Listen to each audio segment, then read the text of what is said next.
So, welcome everybody to a Lost Ark podcast. And obviously, it's going to be a lot of audiences that aren't familiar. So, let's do a short introduction, talk a little bit about yourself and your experience with Lost Ark and stuff like that. So, Saivo, do you want to go first and introduce yourself? Hi everyone. Nice to meet you, by the way. Thank you so much for viewing us today.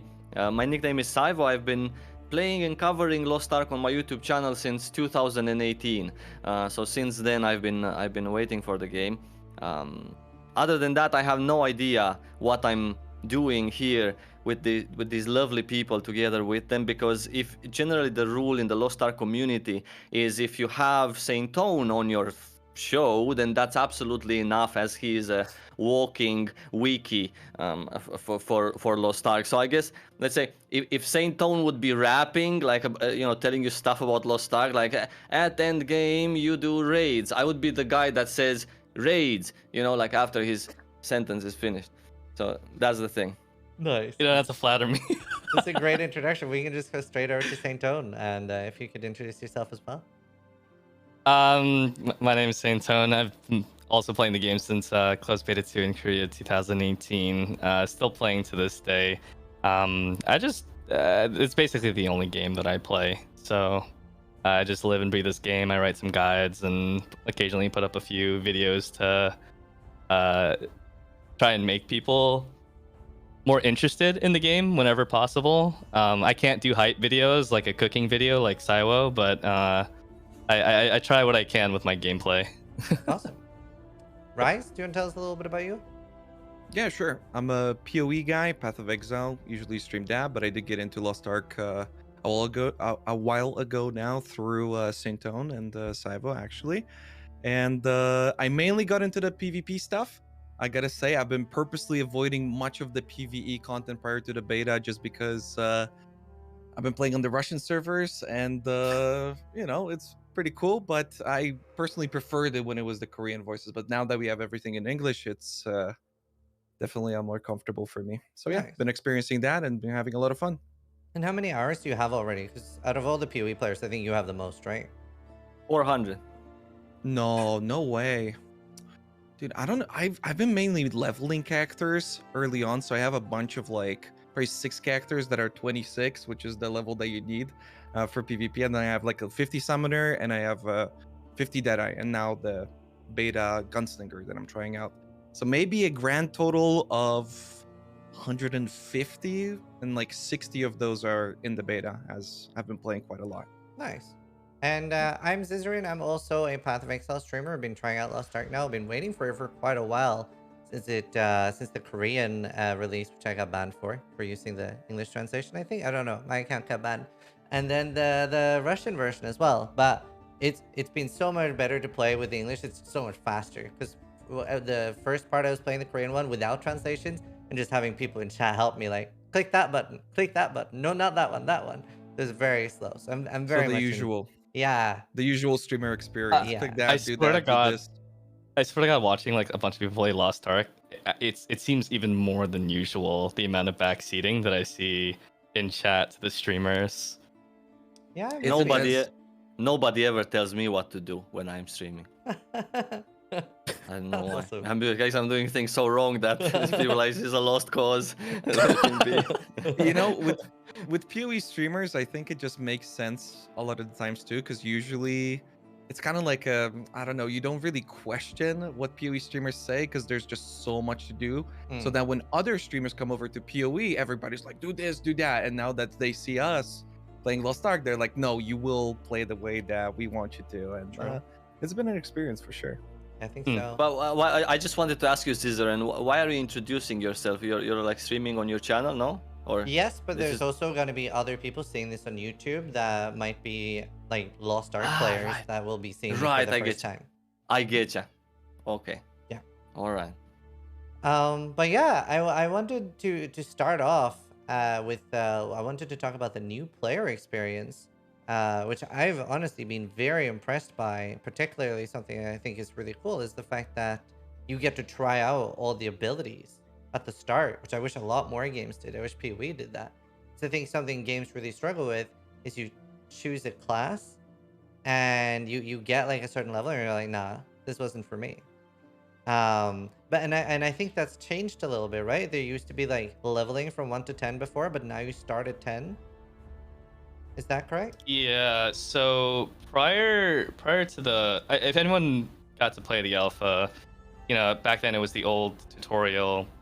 They ended up mentioning back in around June during their summer conference that they were planning on basically scrapping all the old tutorials and doing a new tutorial because the story of the game became so focused on these specific characters, without delving into it, of course, that they wanted a tutorial that kind of introduced them better, because prior to this point, you really had no idea who the major, players in the game's story were. So they went with the unified prologue to introduce them, as well as basically getting rid of the old tutorials and just making them cutscenes instead, which is a shame. But yeah. Right. I'm surprised about what you said, Ziz. I thought you were firmly against pay to win, and here you're talking about how it would be great to have access to all the abilities from the get-go. Interesting perspective. I don't see what that Well, has to do with pay to win. I'm confused. Has a Then, whole okay, lot to do with boosting your character to max level immediately from the very start. But this is a good segue to get into pay to win straight from the no, first 2 no, minutes. no. I actually want to do that later and talk about monetization, but I do feel like genuinely that is very different things. It's good to be able to understand what type of class you're choosing early on. And you do unlock more abilities later. It is true. It is cool to be able to see what's ahead for your character, but unfortunately, it's so bare bones in that first segment that it's, in many cases, it's very misrepresentative of what the character would actually play at I a think later level. what I think, I'm not sure if everyone understood it, but how I understood Zizaran's praise is the level 10 when you get to Trixion and you can test out the 3 classes, or am I wrong? Yeah, exactly. Yeah. I'm just teasing Ziz a little bit, but to what Saint once said, that was the experience for me, because when I tried out the game, I tried out Scouter, and I really did not like it during the testing. And now that I'm a little bit more in the game, I like it a lot. So that's generally my problem. Also, again, going back unironically this time to boosting, that I like to get a feeling of the character progressing through, right? And that initial training grounds, it didn't really give me that perspective, and it made it so that I was like, I guess I just don't like this character because I didn't understand the skills, the tripods, getting all of that thrown at you immediately was slightly confusing to me anyway. Right. It's definitely better than it not existing at all, though. I will say True. that for sure. Absolutely. Do you guys think that, for example, when I played the Path of Exile for a little while last year, and I'm not sure if I chose the wrong league or whatever, but I had to actually level up manually through the levels and get points that I can assign slowly by slowly. But that's not exactly what I saw everyone doing. What I saw everyone doing was running fast around the map, passives and actives and stuff, and getting loot. So do you guys think that this leveling experience with prologues and slowly introducing skills to new player and the game, Lost Ark, Path of Exile, do you think it's a good thing? I personally, I think a hybrid thing would be good. That it early on, maybe as a prologue thing, shows you the character, and then you go back to maybe 1 skill or 2 skills and have to level it up, so you are learning more about them step by step. So a hybrid system, because it's just really, especially with Path of Exile, something I always hate is somebody that's maybe not been using guides, they've not been watching content creators, and they come okay, I was trying my own character, I'm level 50 now, but now I can't kill anything, I really messed it up, how do I change this? And in Path of Exile, the answer is make a new character, you're kind of screwed as a new player. That's what I experienced. I haven't played Path of Exile in a really long time, but I only played hardcore leagues because I'm a masochist, and I always felt like I didn't have a choice but to follow someone else who knew better than me and follow one of their builds. Otherwise, there was no point. If I didn't put in the time and to learn every single one of these systems, there's no shot I can't make my own build. Yeah. It's a pretty big controversy in the PoE community for sure, because there's a lot of people like myself that really enjoy the leveling process. There's a lot of speed running, there's a lot of skill to the leveling process. But many find it very tedious and they want something more Diablo 3 like, where you just skip over all of it and you're instantly in the end game, I guess, maps. So that you can just run around and do exactly what Seva was explaining, people just running around and doing maps immediately. So I personally much prefer how Lost Ark does it and how PoE still does it, but maybe in the future it might change up quite a lot in PoE. Were you guys surprised that you could really reset your skills at any time? Yes. And I love it. I absolutely love it. Wait, It's fairly new-ish, you know? Oh. in It Path of wasn't always Exile, that way. you cannot reset your skills. That constellation thing. You can, but it uses something called an Orb of Regret, which, especially as a new player, you're not going to have access to it. Like, when you play a lot, like me and Rise, we're probably going to have 200 or 300 regrets, and probably, like, a full respec would be anywhere from, like, 60 to 100. But as a new player, you're just not going to have access to that, which is why I've brought up a lot, like, I would love that. Holy cow! So you're like stuck in what you chose as a Yeah. beginner if you don't watch guides. Yep. So I've been wanting that at least until a certain level. Wow. There's free respecs. I can see there being merit to being a cost between free and respecing, but if it's between just a binary yes or no, then I prefer free respecs actually. Wow, Diablo- really? Hmm. Yeah, Diablo 3 also does the free respecs, so I always appreciated that. I mean, in PoE, I don't know if it would work. So much of it is based off of Diablo 2, right? And the mentality of the developers overall is very much based off of that. And Diablo 2, forever, if you messed up anything, you didn't have the ability to respec at all. Eventually, with Lord of Destruction, a bunch of patches actually after they added the option to respec a character 3 times fully. And after that, you had to like farm up a bunch of stuff. But if you even missed like a single skill point, you know, your character's kind of messed up. So in PoE, What it's a about- little bit better, but still pretty What- rough. What about different profiles? Like, okay, I messed up as I was leveling. I got to 50. I have number 2. I click number 2 and I have a fresh. No. No, nothing like that. But Path of Exile, it doesn't take too long to be able to level up another character to kind of try again, though, right? No, it depends. For a new player, it's obviously going to be a hard experience. Like a new player can be anywhere from like 10 to 30 hours. Whereas for like me and Rise, we could speedrun it in like 2 to 5 to get the maps. Or for some Okay. people, it takes 70, you know? Yeah. Lost Ark is very different in that way, too, I find. The first time I was playing it, I was doing a full lore playthrough, and it was like Mhm. 50 hours probably that it took me to Yes. 50, and this time around it was under 12. And even though it took me 50, I much enjoyed Took me the initial 20. leveling. Then, yeah, but then like you gotta every time you level another character is just pressing G, which is kind of a lot. I don't know. Yeah, I mean, I it's press kinda- G and left click. And- Yeah, it's kind of contentious with Lost Ark because obviously there's a lot of people who are very frequently told that the game doesn't start until level 50. Yeah. And so it's always this rat race to quickly try to get to 50 as soon as possible so that the game opens up a little bit more. And there's many people out there who don't like that if they're not like efficient with it, it'll take like 30 to 40 hours in some cases for some of these newer players to get there. But there's like the very key difference between Lost Ark and Path of Exile in that way, in that, you know, you guys coming from Path of Exile, every time there's a new, you know, league, you're starting from scratch essentially. Yeah. But Lost Ark, on the other hand, go ahead, sorry. So I think it's very worth mentioning that we are obviously drawing a lot of comparisons with Lost Ark and Path of Exile, but they are very different games. I think there's a lot of people coming over from Path of Exile to Lost Ark, and they're like, this isn't an RPG. Like, this isn't an RPG. And Yeah, of so I course. think it's very important to be vocal about that, because I think a lot of people might end up being disappointed. Because this is, in a lot of ways, more similar to like World of Warcraft and other MMOs with a lot It of the is, content yes. in the game. Usually Lost Ark gets compared to Path of Exile and Diablo because of the camera angle, even though they're nothing similar.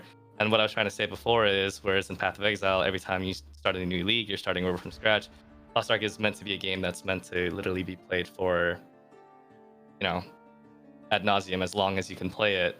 And that 30 to 40 hours of leveling is nothing compared to the hundreds of hours that you'll be spending with that character as an MMO. Yeah. Is it that different, however? Like, whenever you guys get a new content patch in You know, I would assume you have to farm up the gear, you have to farm up different materials than previously. Doesn't it feel a little bit like a form of a reset? Because that's what it felt like to me in WoW in old school when yeah, a new expansion would come out, and you pretty much were starting from scratch, where your best gear was getting replaced by random green items off the beach. I mean, every game Um, is like that in that sense. mhm. If you wanna compare it, like in every MMORPG, when there's a new patch, well, maybe except Guild Wars 2, but most of the ones I played, it's better gear, better tier, different materials. So it's kind of a reset in everywhere, I suppose. But I believe still, like everyone, that it's too little of a similarity Yeah. in between Path of Exile and Lost Ark Sure. to, let's say, to be compared. I would say that maybe if as a Path of Exile player, you would maybe wanna try out, let's say, PvP with that camera angle, then Lost Ark is a good thing to try, maybe. Mhm. But Yeah, I think yeah. because for me, the core thing of Path of Exile is making builds and loot, whereas like Lost Ark, from my experience so far, and again, I only have like 30 hours this alpha or beta, sorry, and it feels less about making the build and less about loot. It's about other things like running the dungeons and the PvP experience and stuff like that. So in that way, they're fairly different, I would say. Um, Yep. Yeah. and I gotta admit though that at first when it comes to Lost Ark, I was thinking like, oh, there's so little customization of your character. But the more I play the game, the more I realize that you will be customizing and changing up different things on your build depending on the fight or nice. what kind of encounter. So even though initially I felt like, oh, you got a chaos build, you got a raid build, and you got a PvP build, there's quite a lot of customization that you can do with some classes. No, that's And true. also, I wanted to mention in regards to this, um, on top of the fact that you can customize for various types of content, um, you can also, what people do in general in Lost Ark, besides the class customization of the class that you picked, people also play various classes for the reason of customizing their gameplay. Like now I'm playing a summoner, and then an hour later I'm logging into some other completely different type of class, so I can get that experience also. It brings more loot as well, obviously, at end game, but part of Lost Ark, a big part of Lost Ark, is um, people trying several classes and having several classes at end game. Part of getting maybe the boredom away from just playing one class, and it brings some loot also and more customization because it's a completely different class, right? Yeah. Yeah. Some people might not like that the idea of alts being like very beneficial in Lost Ark, and even in the most recent build that we're seeing in the beta, there is a use to them. They can get you more materials, even if they're not getting you more gold. But ultimately, what it comes down to is like Lost Ark. They make really cool classes. I think everyone at some point or another has seen like a trailer for a class that comes out in Korea, and they're like, "That looks really cool. I want to play that."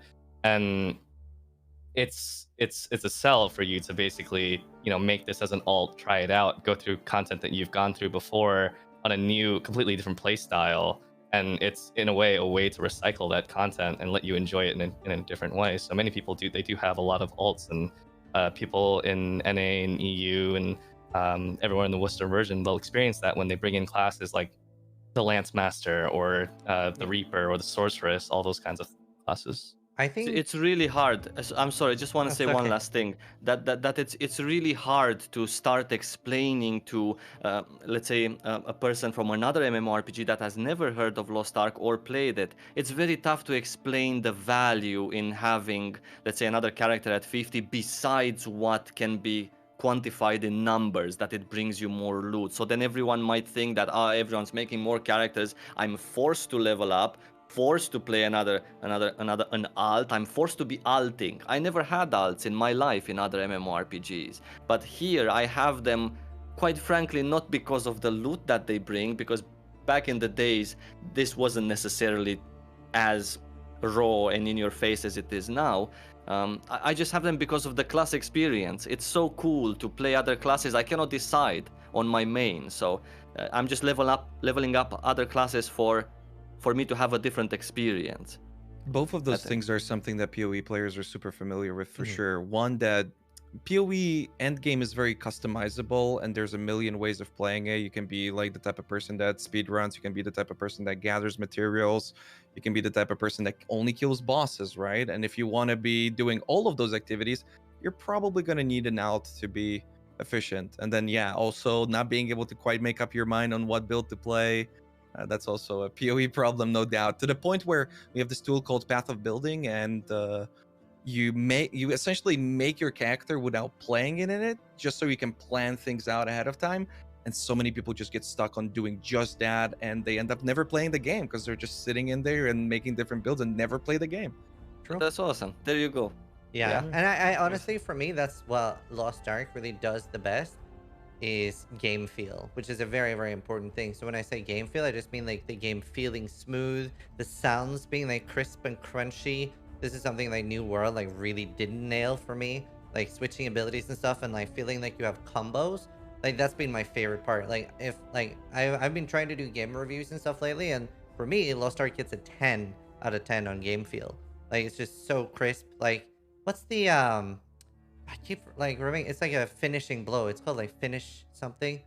And like jump into the air and land, and it's just so like such a nice Awakening. No. Maybe awakening on the scrapper. No, it's on my death blade. I just can't remember. Death sentence on my death blade. Just feels so amazing. The sound is perfect. They really nailed that. So I'm excited to play other, like I've played the Gunblade, I've played Summoner, and I've played Deathblade so far. And I'm excited to play other characters just because of the game feel. It's so different depending on which class you play. It's absolutely so different. Yeah. It's so insulting, I gotta say, though. Sometimes people come into my chat and they're like, this game looks like a mobile game. It looks clunky. It's like, dude, what? Are you crazy? Are you blind? I would take this combat and feel and everything every time over what PoE does. PoE's been improving a lot, but my god, does it feel like a clunky piece of shit compared to Lost Ark. Sound is the one thing that PoE really does well as well, but then the feel of the game is so different. How do you feel as a Path of Exile player when you come to Lost Ark and everything is like so slow compared to how I see it on streams, that it's just like all just madness on your screen? It's very different. Like there's definitely a problem with like graphic bloat where you sometimes can't see what's happening, but it's also just, there is like good things about it too. Like it is really, really nice to like map and get that grind of like crunching through maps with thousands of enemies. So I don't honestly know if I prefer one way or the other. I like having the choice of going between the two, right? So I really appreciate when games have different change of pace. And I always like I hate it whenever I'm playing, like for example, especially other ARPGs that are slower, like Last Epoch, and Path of Exile players are like, oh, this is so slow and boring. I'm like, it's really nice to have different changes of pace. So I've been really enjoying Lost Ark. And the thing is that I feel kind of. Oh, go ahead.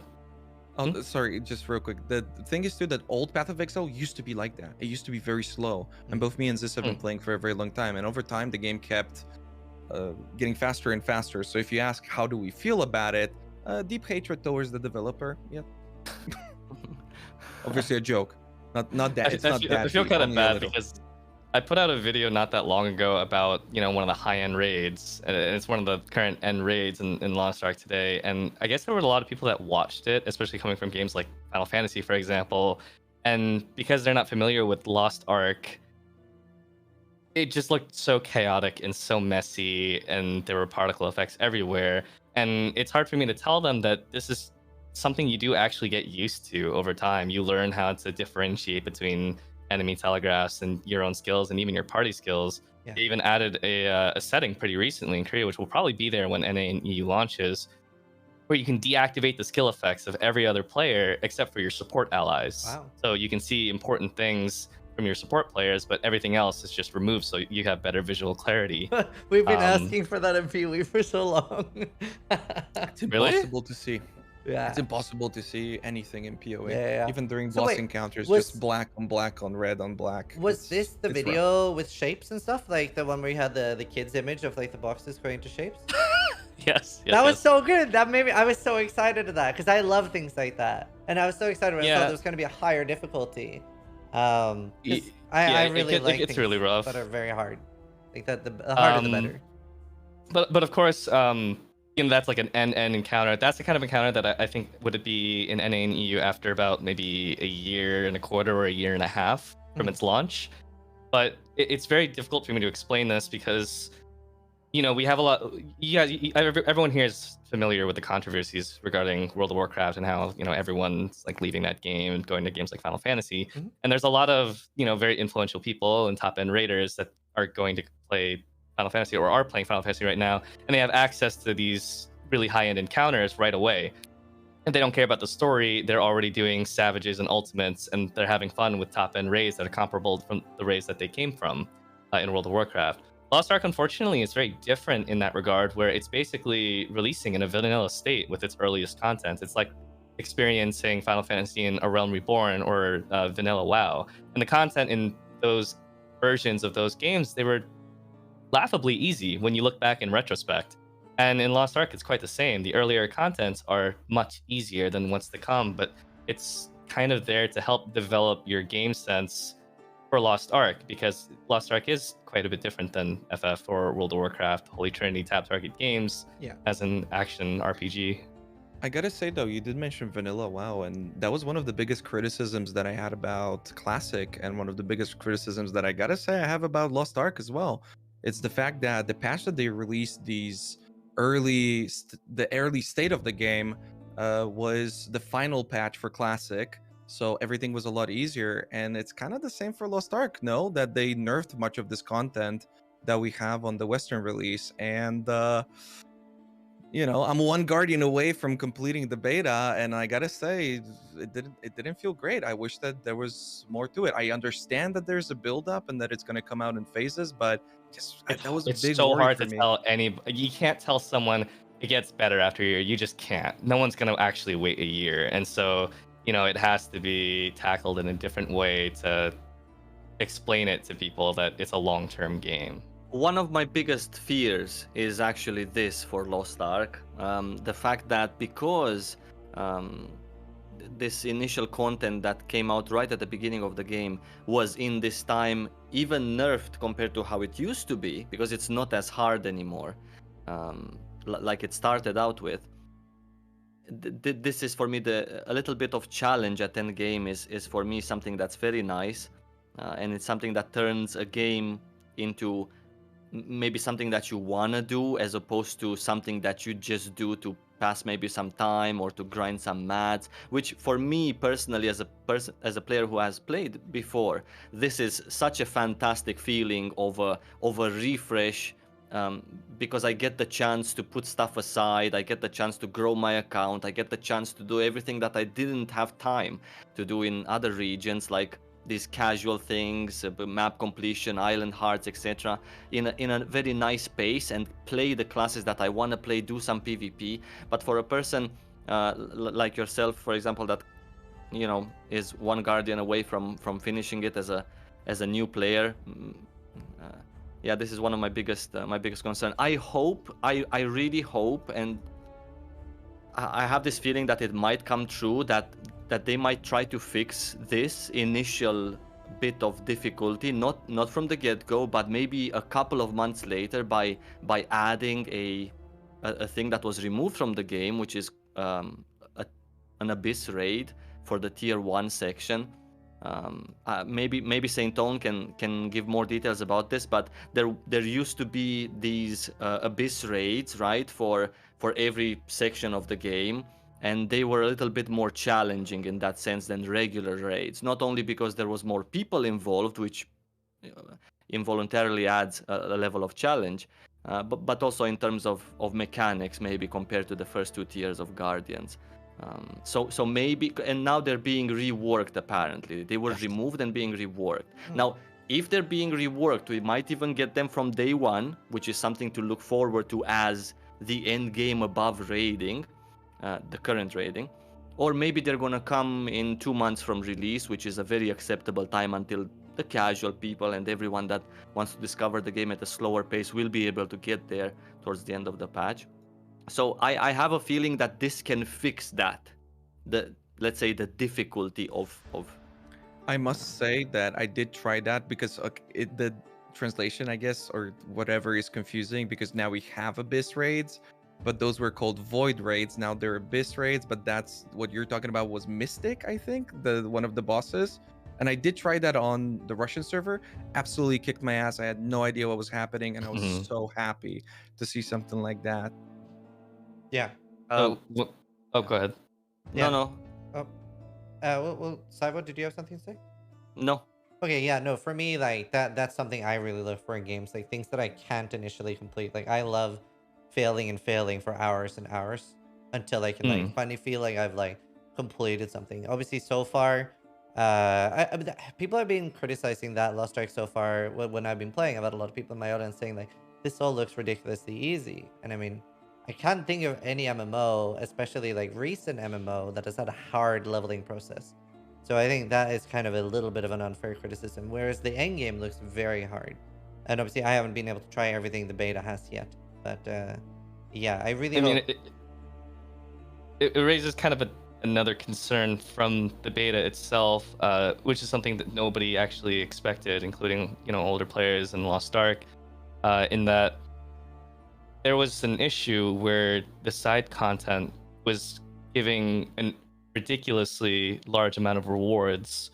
So the island content, if you did like a quest on one of the islands, it would give you just an insane amount of materials, and that's what it's like in the beta right now. If you play it right now, and the problem with this is not only did they give you all these materials, but the player progression was kind of eased for the Western audience. So you're dealing with all the way up to +8, which is what you need to go to the current last continent in the beta and the launch. You're dealing with at worst 90% success chances on your upgrading, which is very, very easy. And what this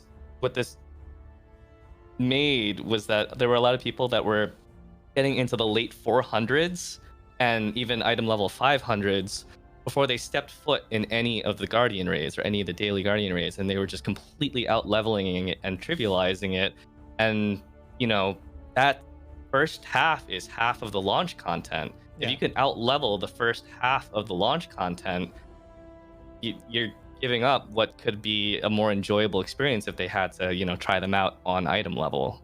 And it's such a huge difference too. Like I find myself purposely getting to a certain point where I can fight a guardian and then doing it immediately rather than upgrading my gear, just so it's a little bit more challenging on top of that. Not to mention that people are constantly asking me like, why the hell am I doing all this stuff solo? I'm just like, it's more fun this way. I mean, it's just more challenging, it's more enjoyable to me. Mhm. Yeah, Even but if I fail over and over. but this with very high rewards from islands, I believe is going to be fixed, because it's actually not it's actually a bug. Let's just say it as it is. It's not normal for you to be able to get to item level 500, which is like Saint Tone said, half of what we're supposed to be getting at the end game of end games in just 3 days. So this is gonna be fixed. I mean, hope. the crystals also help. I gotta say, the 40,000 crystals is pretty good for progressing your gear, which I believe is like $400 worth of stuff.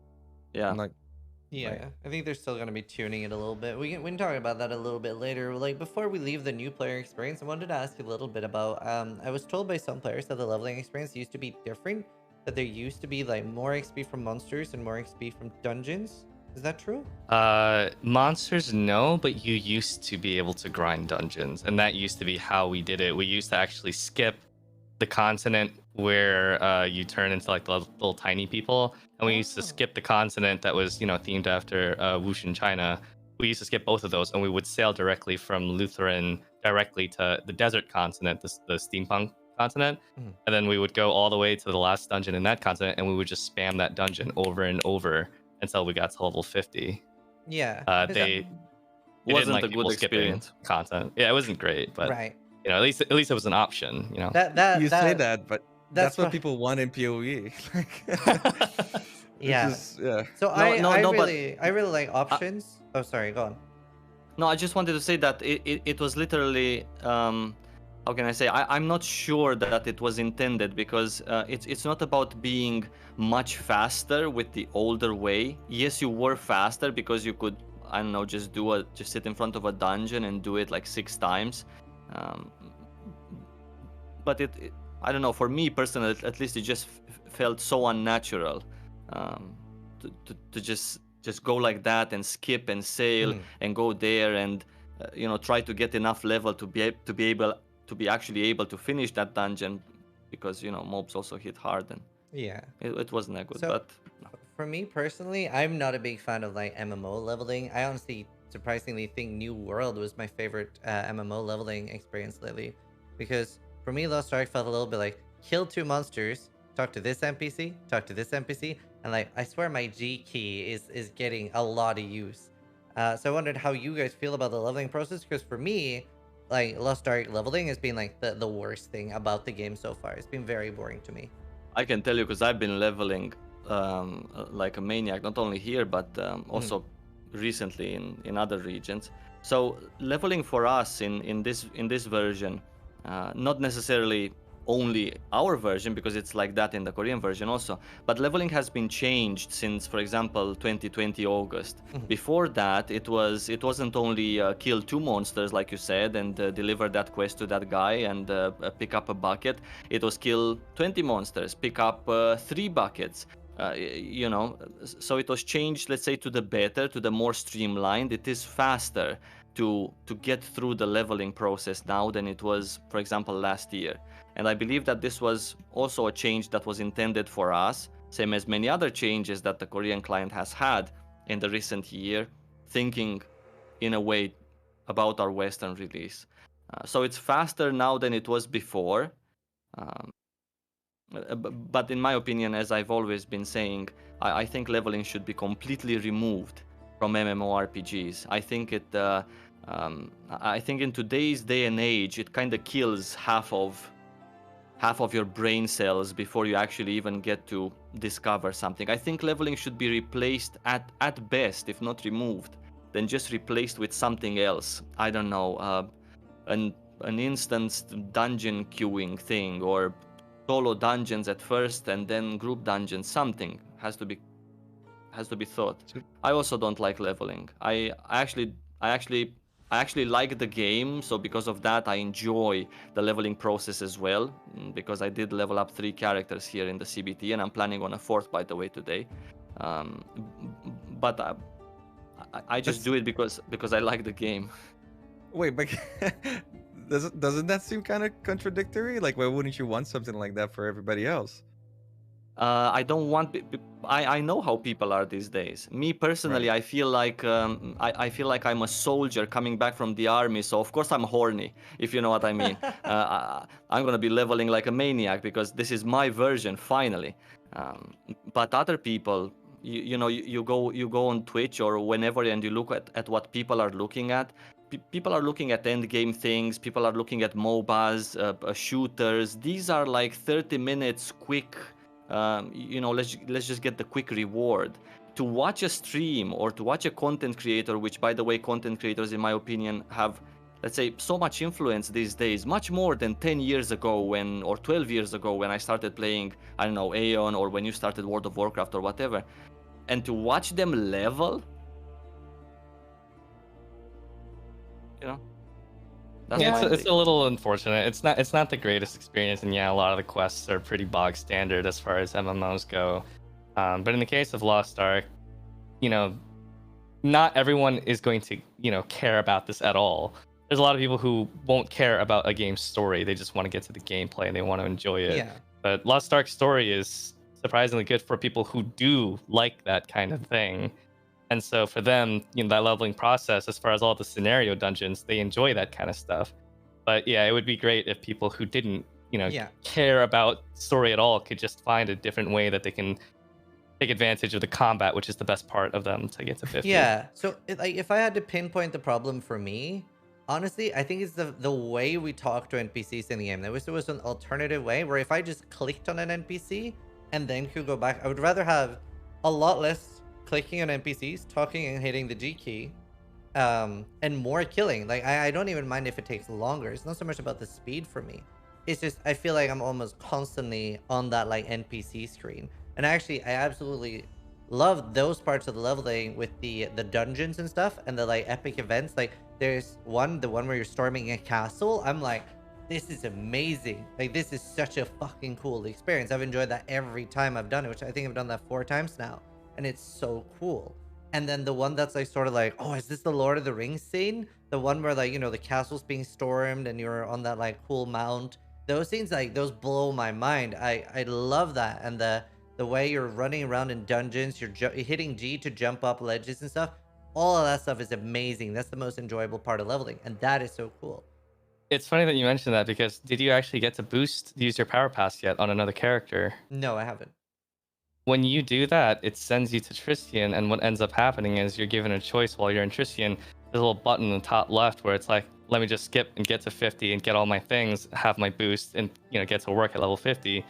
Or the other alternative is they give you a reward if you do only the monumental cinematic parts of the storyline from 1 to 50. So it takes out all the tedious stuff and only does those cool parts that you're talking about, and then you're at 50 afterwards. That sounds great.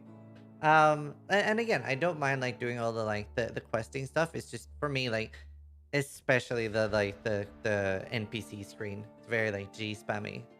That's Yeah, the of main thing I course. don't like. My G key is kind of worn, it's faded Yeah. nowadays. Yeah. I'm just shocked that Saiva called all of my PoE content shit, because that's all I do in PoE level. Same. Well, Thanks a lot. apparently that's all I do in Lost Ark also. But it's I do it because I really like the classes that I'm playing. I have a couple of classes that I really enjoy playing. So for me, leveling up process is just to play more of my class. And the reason why I've leveled up in the closed beta and in other regions, and the reason why I'm going to do it in release also, to have several classes at 50. And go through this, let's say, boring leveling up process, is because I know that I want to play more of my class at the end. So I'm going to have 2-3 of the class that I love. And it's really, in the grand scheme of things, if you think about you playing the game for a year, spending 14 or 13 hours per character, 250, and that's all you have to do, you get there 3 characters, that's 39 hours. Nah, it's not really that much if you're a passionate person. Yeah, I And think the also- leveling is very fast. Also, in some of your videos, I've heard that you would level like 3 summoners and just play 3 summoners as your Yes. alts as well. So Yes. you're pretty committed to that. Yeah. Now I'm maybe kind of changing my mind after playing this Western version. I might actually take on the artillerist as opposed to taking on the summoner. So have 1 summoner and 3 artillerists as opposed to 3 summoner and 1 artillerist. I prefer. But anyways, it's just the life of a Lost Ark player. Even after 3 years, you cannot really decide what you want to main and for what. And yeah. Yeah, Summoner is really cool. I really enjoyed when I played Summoner, and I haven't tried it at Endgame yet, so I think that is probably what I'm going to boost to 50. Next up, I want to talk a lot about PvP as well. That's like what excites me the most about the game. I always wished Path of Exile had good PvP, which I don't really feel it does. Battle Royale kind of changes that, but yeah, I was very surprised. Actually, I kind of felt misled by my chat because I was trying to figure out what class should I play, and then everyone's telling me, okay, Deathblade's the best in solo PvP. And I was like, awesome. Because when I'd been watching Rise QT play, he was always doing 3v3s. And I was like, I don't want to do that. I want to do solo queue. I want a solo rank up. But I found out there is not really a solo rank up in Lost Ark. That was very surprising to me. I didn't actually know that Well, until I hit 50. you are ranking solo, which is like a pretty big deal, right? Because your yeah. class specifically is one of the best ones for ranking solo. Yes, but I was sort of misled. I literally thought that it was a 1v1, like I could come up against Rice, right? Which is very, very different. So I was very surprised at that. And I was another thing I was surprised at as well is that you cannot queue with a pre-made team. And I want to do like hear what you all 3 of you think about that actually, like that it's random who you get paired with. Yeah. So Ranked, I think. Yeah. You want to go first, Saint? Or? No, go ahead. I wanted to say that I believe that the queuing up system in Lost Ark, where you queue up solo for the PvP, for the ranked version, because unranked you can queue up with your team, with your friends. But during the seasons that you queue up solo, I think this is really good. I believe that if anything should be changed is to add, let's say, another form of queue, like 2v2 queue or 3v or team queue and just solo queue, right? This should be Yeah. a completely separate ranking to the PvP system. That could be very interesting, and I think it would be very popular as well.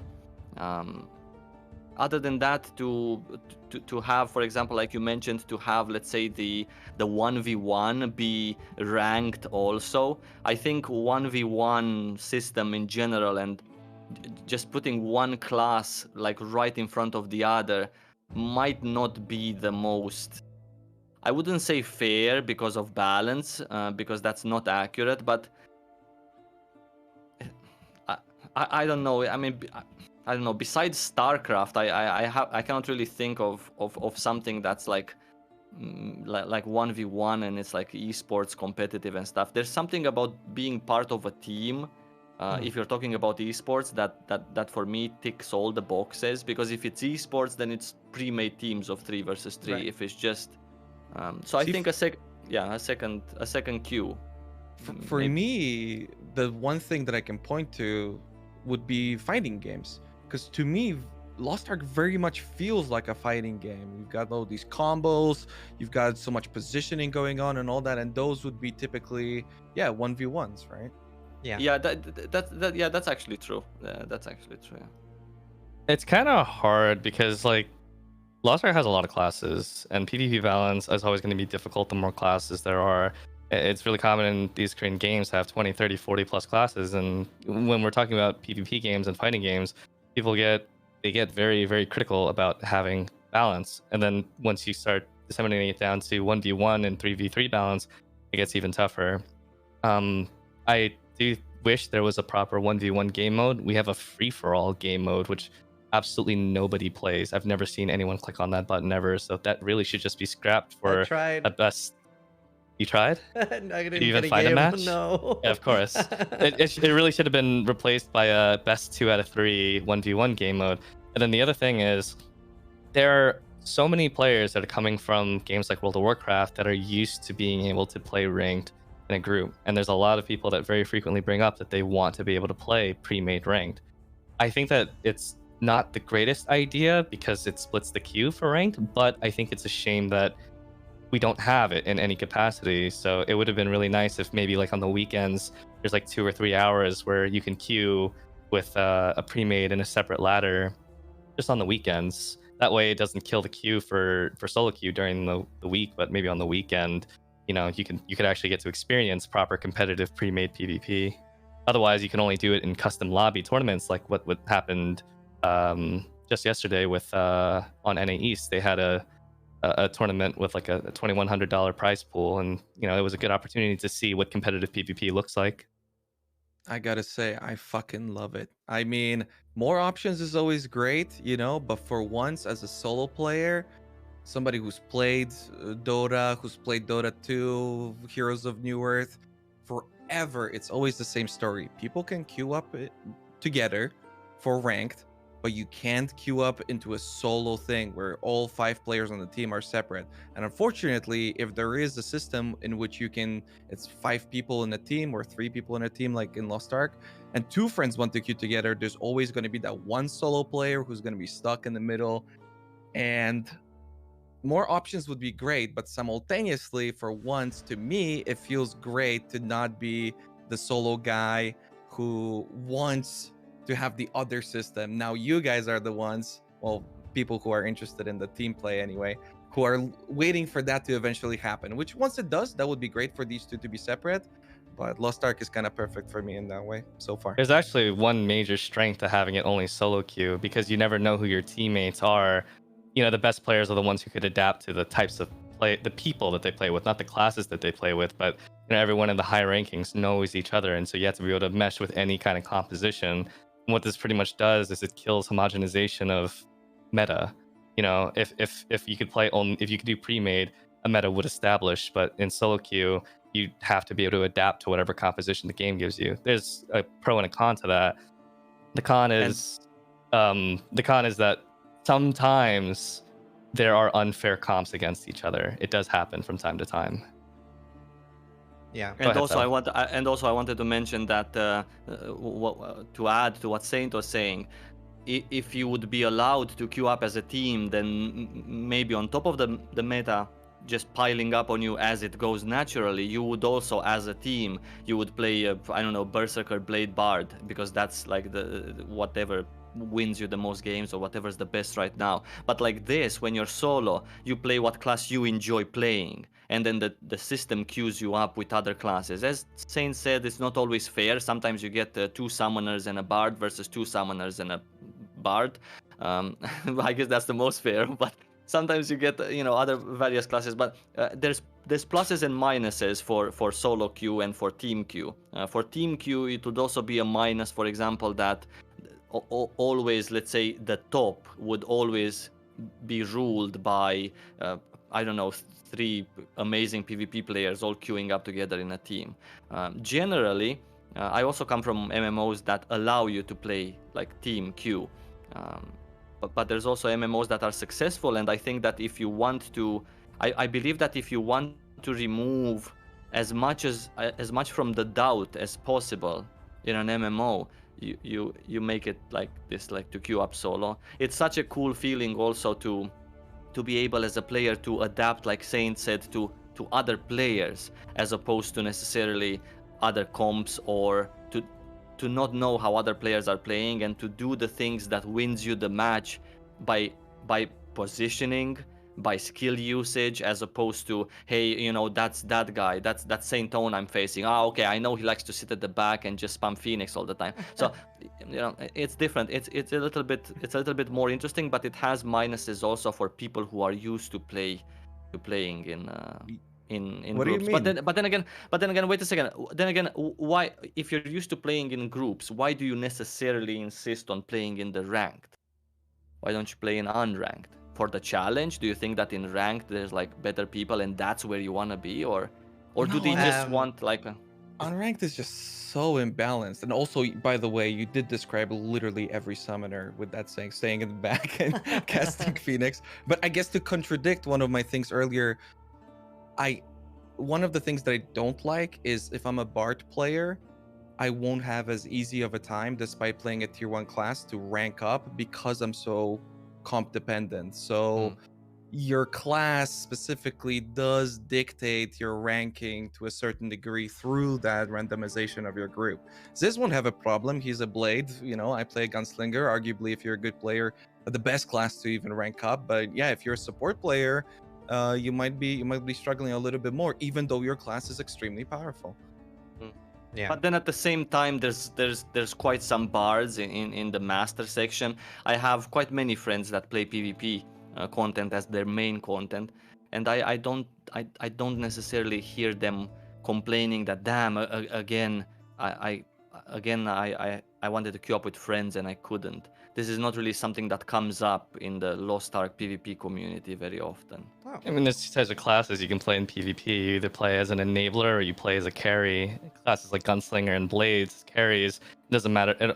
It practically doesn't matter what comp they get because they're so individual with how they perform that they can play with basically anything and carry. But an enabling class, something like a bard or something like an artillerist, they will rely on their teammates. So in the lower ranks, if you're playing with unskilled players, there's an extent to how well you can play the carry as an enabler. But if you can make it to those higher ranks as those classes, the quality of your teammates also goes up as well, and that makes your role just that much more powerful in that case. And to me personally, I would actually hate it more if I would be always facing pre-mades. Sometimes I want to go, most of the times I just want to queue up solo. I maybe I don't have, let's say, the friends needed to always stay with me up until I stay, and I want to queue for PvP. And just an image passed through my head right now.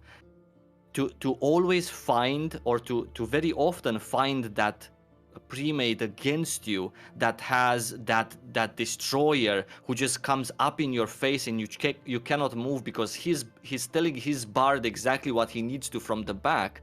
That would be, let's say, so annoying to deal with, like on an evening when you just want to enjoy some PvP and have some fun. You depend, as a solo queue player, and in general in solo queue, you depend on on that really awesome destroyer, maybe that match not really having the support that he needs, so I can also play my game and maybe win a match against him, as opposed to constantly lose. And So I would be Right, but like for me, like pre-mades should always be against pre-mades. Like if that came in, that you can queue ranked but you pre-made. can't. No, I'm saying How can if that you? came in, of course you can. Well, if you have a pre-made of 2 people, or do you mean a No, separate system no, I'm where saying it's like only 3v3? yeah, I'm saying it should only be 3v3. I'm saying you Yeah. should What if not you be only able have to one friend? make more friends. It's an MMO. I'm saying like if like you So true though. but I mean So sad. See, this is why I hate this argument in MOBAs. like This is why you're not getting what you want, Ziz. but I think Ugh. that's like completely fair though. That there are options like you can play with completely randoms for the normal one, and then you have the 3v3 pre-mades. But I think it always feels bad. If you're coming up in any game I've ever played, like Dota or whatever, if I'm playing maybe with one friend or 2 friends, and we come up against the pre-mode of 5, yeah, of course, that always feels bad. So I take it back. This is actually a fantastic idea, by the way, what Ziz had in the sense of like not to. We already thought about, you know, making them separate queues for teams, but maybe in order to guarantee a little bit more of participation in these separate queues, maybe this 3v3 queue can only be available, I don't know, at specific times, depending on what region you play. In Europe, it can be in the evening, from 7 to 10 in the evening. We have it open, team queue, and then everyone who has a team will already know, hey, at that time we have this. It's just like in other MMORPGs where in Aeon there was a Dredgen, or there was specific times when you could queue up for an event like a siege. Maybe that would guarantee a little bit. And it's not excluded that we're gonna see this in the future. Nobody said that after Western feedback they're not gonna change even more or add stuff to the game. Nope. Nope, don't At the- change at it. the end It's of the day, perfect. After I- what Ziz said, it's perfect. Nope. wait, not what changing. didn't you like He about doesn't that? deserve Rise? it. Don't What change did it. you like about that? I like solo queue more than ranked. I like the fact that you had to adapt to your teammates, but I hope to Okay. see that when NA and EU comes out, that for the people who do like really competitive, like comp-based competition, that tournaments, player-made tournaments are made just like the one on NA East, and I hope that Amazon has enough sense to support those kinds of initiatives. But if we had to make an argument between having solo queue versus having pre-made queue, solo queue I think is just way more healthy for the game, and it's also more inclusive to who can participate, since you can just jump right in and do it whenever you want on your own. It's guaranteed that it's going to happen. The system is so good and the structure is there. It's an Amazon. Well, it's not an Amazon game, but it's, Amazon is involved, so Twitch Rival is going to get involved. It's 100% happening. True. This structure would surely be there. I think what Saivo said would be very cool, especially if they were to do it in a tournament structure. For instance, something that was happening in Warcraft 3, where at specific times there would be specific tournaments, something that Warcraft 3 Reforged doesn't have, by the way, one of the missing features, unfortunately. But at specific times you would have just tournament available to everybody, and the same way you have islands and timed events, Chaos Gate, whatever, you can do a PvP tournament like that. And I think it would be very, very cool if that was ranked, and maybe potentially some money every day on the line, not a large amount, but something that would make people wonder, should I participate, or maybe keep practicing. Yeah, that'd be really cool. Another thing I wanted to ask about as well was, I don't really understand the PvP islands, the guild thing. What do you get for doing that? So GVG is like 7 different minigame modes, but they're ranked by S, A, B, and C rank. And they vary very, very much so. So some of them are PvP oriented, where you play against each other, and the top ones are not equalized. And this is a place where your gear can influence your ability to win. Yes, it very much is a game mode where pay to win can affect it. The other ones, they are either equalized or they're mini games that aren't related to actual combat. Something like everyone transforms into a dinosaur with different abilities, and you have to race down a racetrack, and the guild that gets to the end wins. Or a snowball fight minigame where you chuck snowballs at enemies. You don't use your stats, you use the stats that they give you. And in each of these islands, up to 10 guilds per week can get rewards. Ranks 1 through 5 get similar rewards, and 6 through 10 get similar rewards. But if we're talking about GVG and the benefits to doing it, Yeah, you like get some what gold are out the of it. rewards? Is it things for gear? Is it gear or? You just get some gold out of it, and the guild leader decides how to divvy up the gold. So, you know, if they want to give it to just a few people who participated the most, or if they want to give it to everyone equally, regardless if they participate or not, they make that decision. Oh, okay, cool. Honor. This is honor. I have It's- had, just wanted to add one thing that I have had, in because myself, I've played very many years of Aeon before Lost Ark, which Aeon is, let's say, a pay-to-win game, especially in the last years, and also a game that has open world PvP and where gear matters in every form of PvP. Nothing is equalized, 1v1, 6v6, etc. So you work in Aeon for PvP gear. That's your life there, as opposed to doing PvE gear related things.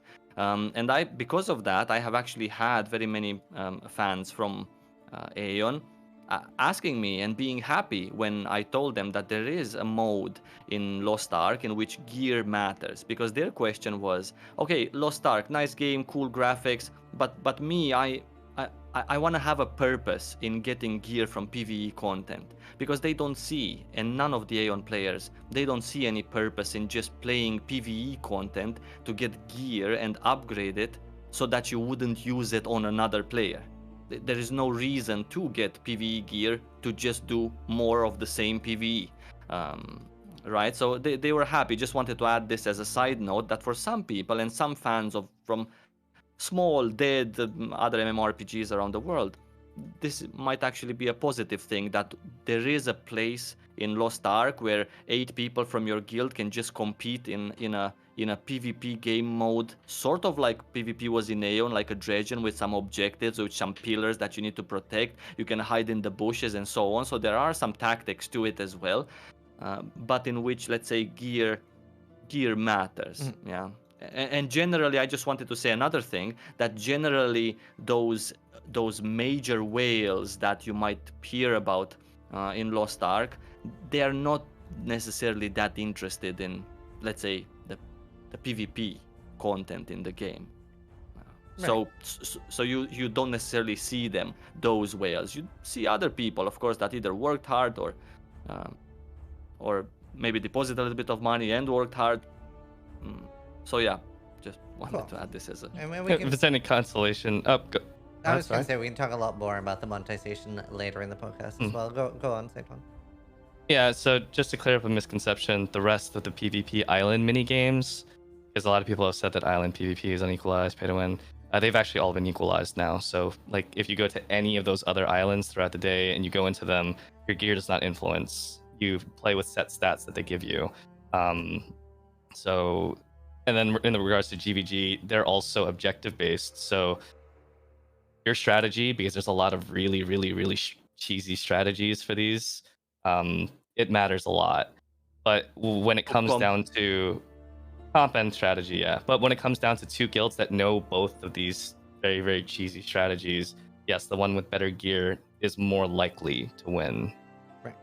That makes sense. Also, to be noted about PvP in general, if any of you are PvP fans and are thinking, okay, just arenas, just solo queue, maybe 1v1, maybe this GVG, in the future, it was already, let's say, revealed, but no details about it. In the future, Lost Ark is also planning a full map, like a continent, a big island, where there's open world PvP done in a Lost Ark way, unlike what is available currently on these small little islands that you just go on specific times and there's like an event running around there. This open world thing is actually going to be open world PvP done with a Lost Ark twist, which we don't know anything about, if the gear matters or not, or how the twist is going to be, or what are the objectives and such. Or maybe They've Saint has mentioned some. They did. they've mentioned that the entire point of the continent, which is called Rowan, is to celebrate the fun of PvP. So I don't know if it's going to be equalized or not, but the idea is that, have you guys seen the adventure journal where you have to like complete different little tasks to complete a continent? Yeah. The idea is that Rowan will have its own entry in the adventure journal, and it's going to be different than the other ones where you have to complete all these different like PvP like objectives to fill out the adventure journal. I love that. So I'm it's gonna so be a lot. excited. It's gonna be a lot of mini games throughout the continent and stuff that are dedicated to PvP. That sounds awesome. That sounds so Yep. great. I'm very, very excited. Um, for the next topic, I think we're pretty much done with PvP, right? I want to talk a little bit about the grinding of dailies and weeklies. Like, I think I've run into it a little bit so far. I think it was a chaos dungeon or something. I actually accidentally wasted my. I think I could enter it twice, and I actually fucked up and left instantly because I was the wrong spec, and I didn't know I had a token. So if you guys would like walk us through a little bit of like how like dailies, weeklies, all that reset and things like that, like, and how that all works. So there are the core dailies, which is, you know, the 2 Guardian raids, the 3 Una's tasks, and the 2 Chaos dungeons. And those are pretty much always going to be the same. The stuff that you do in them might be a little bit different as your characters level up, like what bosses you fight, but the quantity of what you're doing is the same. So the amount of time that you put towards doing these things is probably always going to be the same per character. Then you have the weekly contents, and these reset at the beginning of the weekly reset, which is usually Wednesday. These are your bigger raids, the ones that can take, in some cases, multiple hours to clear, especially the later ones in the future, which will be more difficult. And since these are more fatiguing, obviously they're weekly, and there's other weekly contents that aren't in the beta, like the weekly Guardian raids, which are equalized as well, so that when you out-level these Guardian raids, the rotation of the weekly Guardians is so that you can go back and fight them again, but you're equalized downwards. You get to experience the Guardian that you out-leveled, so the content itself doesn't go to waste, since the fights are fairly unique from one another. Since each of these are per character, the more characters that you end up creating, as we talked about before, on the incentive to create new characters to experience content, the more content that you can do per day, and it's linear. So if you're spending 1 hour a day doing one character, 2 characters, now you're spending 2 hours. There's also the rest system, which if you can't play on a given day, of course, some of it will carry over to the next day, because not everyone has an hour or 2 to spend in a day to play the game. So players can really control how much the daily grind is, and that's controlled by how many characters you end up having. Yeah. So what can I share between characters? That's important. Like, is this like a gold thing? Can I share equipment? Like, what are the advantages to having a lot of alts? As of the build that the closed beta is currently on, it's actually just materials, because they changed the gold requirements for the early game. You guys probably experienced, but you actually didn't run out of gold when you were upgrading. You ran out of materials. Alts don't really generate gold anymore, but they still generate the same amount of materials as they did before. So the weapon and armor crystals from Chaos dungeons, those can be moved through the account storage if you wanted to funnel it to a main. And then from Guardian raids, the leap stones, as well as the weapon and armor crystals, can also be funneled to your main. Did you mean gold or shillings? Gold, you shouldn't have run out of gold. Oh, I you run didn't out? use any of my gold at all so far. Yeah. I don't think there was a single thing that I've used gold on, and I kept hearing before the release, like, "Oh, gold is the most important thing." It used to be. Any of it in the beta. Yeah. Right. In fact, just a short story is that back when Japan's region launched, the amount of gold that you needed to upgrade was incredibly high, and the gold generation was very low, and people didn't know how to make gold. So you had these posts on the Japanese forums about how I don't know how to make gold. I need 200 gold to upgrade. I make 20 gold a day from Dookie Island, the little treasure island, and the people just had no idea how to make gold, and it was just this huge problem that people were stuck. Is gold the blue crystals? No. Come again? Yeah, so gold is gold. This is a different currency than the silver or the blue crystals or the orange crystals. Gold is the most important currency in Lost Ark. Not necessarily now for the raw amount that you need to use to, per se, put a plus on your gear, because obviously that has been either taken away or lowered, like Saint was saying. But obviously everything on the auction house costs gold. So if, for example, right now, like Raiz was saying, he didn't use any of his gold, right, to enchant. But what he was running out of was materials. Now, with gold, you could just go to the broker and purchase yourself enough materials so you wouldn't run out maybe that day, put a couple more pluses on your gear. So that's why it's really important to to have, let's say, gold. Other things that are worth mentioning in terms of shared in between characters and what's to do is, for example, the energy of work with which you gather things around the world. If you want to go gather plants or mine rocks or fish, these are important resources that you can either use to craft yourself stuff on your housing plot, which is a good idea, or you can use to just sell them in batches on the auction house again for other players to buy them. This is something that again is shared on all of your characters. So regardless on which character you gather, your energy of work for that server is consumed. Now, if you have characters on a different server, then that's a different energy of work or different accounts, for example. So that's also an important source of making gold, especially now. Let's say after in our Western version, when it's not so straightforward, you go there, you make gold. Now you need to get a little bit lucky with the chaos dungeons to get a different gate to enter that gold making place, or you do the cube, or but what's interesting now for us to do is, for example, use the auction house. Auction house, which is a system that obviously is player ran. I'm not sure if it's time for us to get again into the real money discussion here. We'll do that as the last thing, I think. Right. Okay, so then I'm gonna stop right here because we can talk about it later on. But that's the thing, right? How confusing, because your explanation is pretty perfect in my understanding as I was coming into like the idea of gold, right? It's basically this economy, but because it runs literally everything in the game, it's so important. And then you've got, well, players like me that didn't even experience or gold, or players that exist, which I believe maybe happened because you don't normally get the display of gold unless you change the options on your deposit. So you don't actually see the fact that gold even exists in the beta. And obviously coming over from other MMORPGs or even Diablo 3, we know that gold and the auction house is very important if you want like a good economy and if you really want to save yourself a lot of time, because in many other games, very often it's more efficient to play the auction house than it is to play the game. And Lost Ark just might end up being one of those games if you take advantage of that early on. It is, and because the game is starting from, it's a staggered off launch, so there's other versions of the game. People know ahead of time what changes to the economy might happen based on the changes that will come over to NA and EU after it's already happened in like Korea, for example. And that happens a lot in like Russia right now. People will often ask me, oh, how did, so and such change affect the price of this thing? So when one of the contents made the price of books a lot cheaper in Korea, Russian players would start offloading their books as much as they could, sell them while they were higher because they know the price would tank shortly afterwards. Right, that makes sense. Oh. Sneaky players. Oh, Yeah, trying to get a heads up.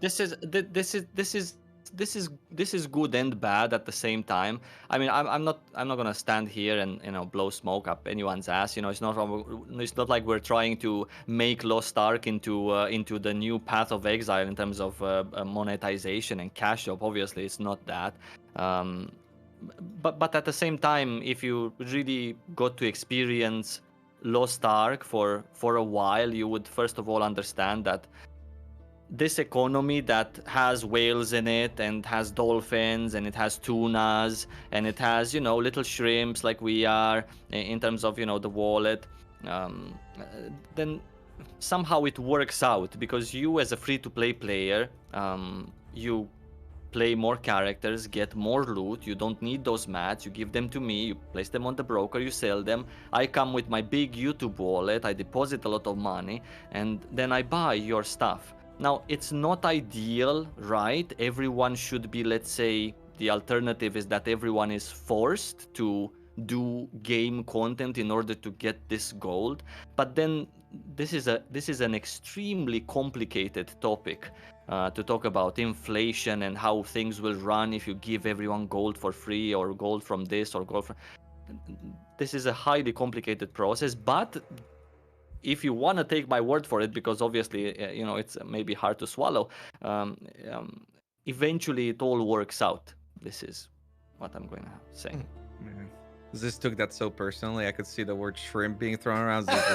Okay, he's a shark then, a whale I then. haven't a been wallet called a boy. shrimp since high school, Cypher. Okay, come on, dude. Ah, He's a ah. wallet warrior. Okay. We'll go with that. We'll go with that. Well, before we like really go into monetization, I wanted to like talk a lot about all the content. That's something that isn't really clear to me as a new player yet. Like both now in the beta and at launch, how much content is available? Like for example, maybe like uh, comparing it to World of Warcraft might be a good idea because that's something I'm very familiar with. But how much is available at launch in terms of like dungeons and raids? Like how many hours am I looking to be able to complete the game? Right? To How like many characters do you have? right now, just one, and I'm about to boost No. the second. No, I'm asking you at launch. You're a player at launch. You wanna know how much content there is for you. How many characters do you have at 50? I'll probably do 4.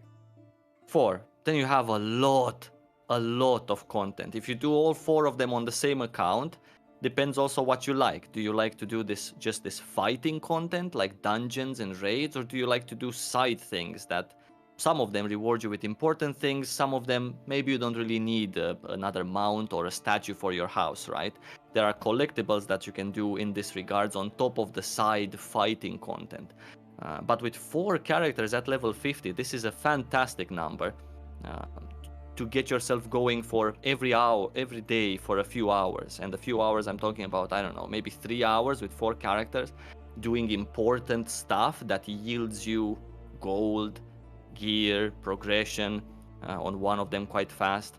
And if you do this 4 character, 3 character, 2 character, 1 character, as Saint said at the beginning of the stream, it's in your hands to decide how much do you want to play of Lost Ark depending on what you want to play. Some people can have things to do for 5 hours every day on one character. If they like some sea and water content, if they want to do some collectibles, if they want to craft and gather so they can make money in that sense. Some people choose to have 2-3 different Steam accounts. That's not illegal. It's completely legitimate. You don't play them at the same time, of course, because you don't need to. But you can have them. Nobody's stopping you. And then you can craft and gather on 3 different accounts because you have 3 different energies. Well, but like how many different dungeons, like those long dungeons that you guys were talking about, how many of those are there? So it pretty much will vary depending on what stage. If we're talking just about the launch itself, you have the abyssal dungeons. That's going to be your weekly content, and these weekly contents, again, if you're brand new to them, if you're a brand new player, you're not looking up guides, you're just winging it with matchmaking or something. They can take a couple of hours to knock them out. There's 4 of them, 2 in the 300s and 2 in the 400s. Those are weekly content, so you choose when you want to do them in the week. You can do them at the start of the week when most people do them, or at the end of the week when people who procrastinated left them off.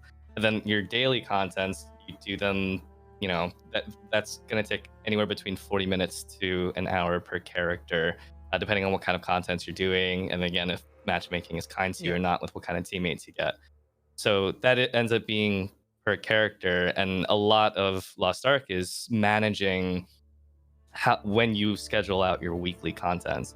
That's all the combat related stuff. But outside of that, as Sawa mentioned, there's the collectibles, there's the adventure journal. You have to do the quests, you have to do the dungeons, find the foods, find the collectibles, do the hidden stories. And a lot of these collectibles, as well as miscellaneous contents, they do contribute towards the growth of your character, such as getting skill points, which are invaluable, and you only need to do them once.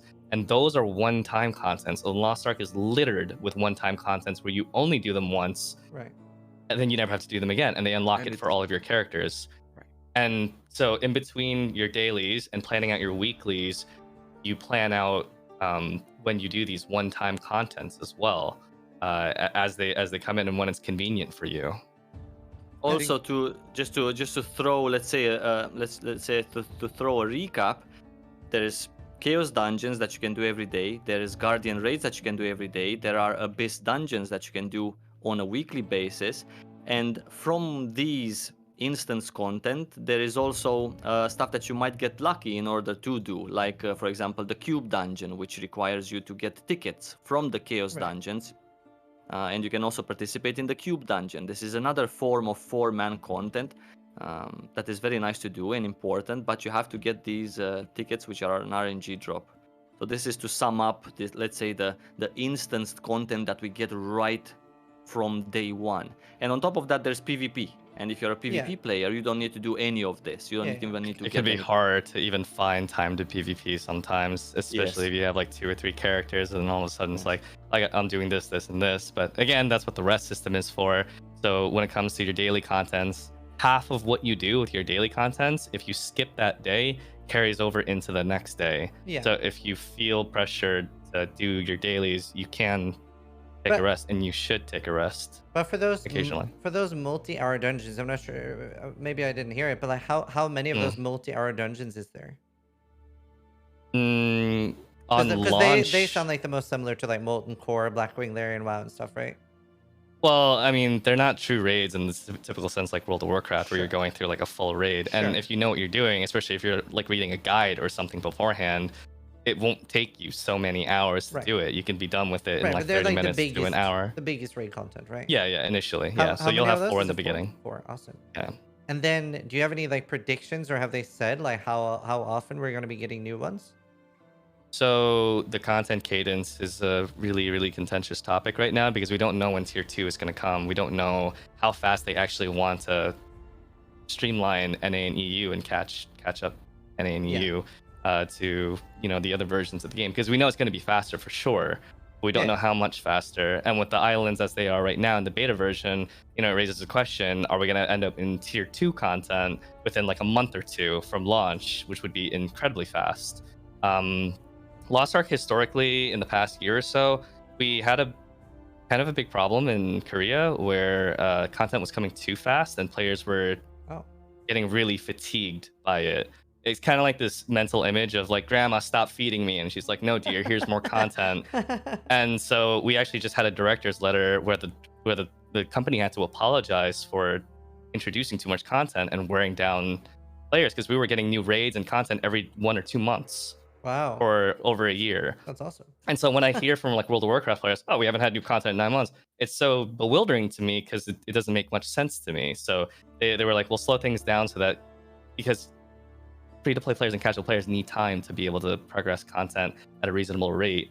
So they're thinking of maybe making it a little bit slower and focusing on more quality of life and bug fixes and that kind of stuff, and slowing things down with content so that people aren't so tired. They don't master a raid, and then the moment they feel comfortable with the raid, there's already a new raid, So to put it into perspective for those of us that don't play a lot of Lost Ark, but there's 4 raids at launch. How many does Korea have? Like, how many are currently made for the game already? At the moment? Oh, wait a second. So at launch we have 8 different raids in total. This is 8 different bosses that you can fight depending on your item level. In your first ever day in this game, when you hit level 50, you will be able to fight 1, maybe 2 of those raid guardians, depending again on your item level. On top of these 8 raids, 8 different encounters, we also have 2, or was it 4 weekly dungeons, the 4-man Abyss dungeons, 4 of them. And on top of this, we also have 2 separate tiers of these Chaos dungeons, which should be pretty familiar to ARPG players, where you just gather thousands of mobs and just explode them, right? Pretty gory stuff. These are 2 separate tiers of these Chaos dungeons, which each tier, as you progress through your item level, unlocks not a different, it's the same Chaos dungeon. The maps in it are different kind of every time, but yeah, so let's just call them as 2 Chaos dungeons, right? Just to understand, the Guardians, is that the one that was sort of similar to Monster Hunter World, where you're fighting one big monster? Yeah. Okay, sweet. Yeah. Guardian raids, that's why it's confusing over the... Right. And how many of those like big raids does Korea have right now with like all the content they have? Holy cow. Yeah, Guardian raids, or like the weekly raids? No, like the big ones that you initially said there was 4 of. Oh, so currently we have, I guess in the tier that we're in, we're currently on 5 of these raids, and they have multiple difficulties each. So we have Argos, Fulton, Beatrice, Cook Satan, and Alvarushad. The names are different in NA and EU, so none of this is going to make sense to you guys, but it's 5 raids, and because, you probably have multiple characters, each of these characters have access to these raids, so you pick and choose which ones you want to do depending on the level of your character, and you can do up to 3 a week. If they allowed more, then people would feel obligated to do more. So they cut people off at 3 so that we don't wear ourselves out. Right. To be noted that these raids that Saint Tone was mentioning now, these are, let's say, the Guardian raids version 2 with a lot more mechanics, more complex, longer to do than 5 minutes or 20 minutes as the timer And strictly has. group as well. Yeah. Yes, exactly. So this is like the enhanced version of raiding. On top of these 5 raids that Korea has, there is also 5 tiers of 4 bosses, each that, let's say, the same ones we're getting. These Guardian raids, the regular ones. So let's break this down a little bit easier, because I think there's a lot of people in the chat that are getting really confused because of the different terminology. Yeah. You have your daily Guardian raids, which you always do 2 of each day, and which ones you do will always change as you grow your item level. You have your abyssal dungeons, which are like small form raids, which are more mechanically demanding than the daily raids. But in many cases, they're 4-man, so a lot of people wouldn't consider them raids; they just consider them bigger dungeons.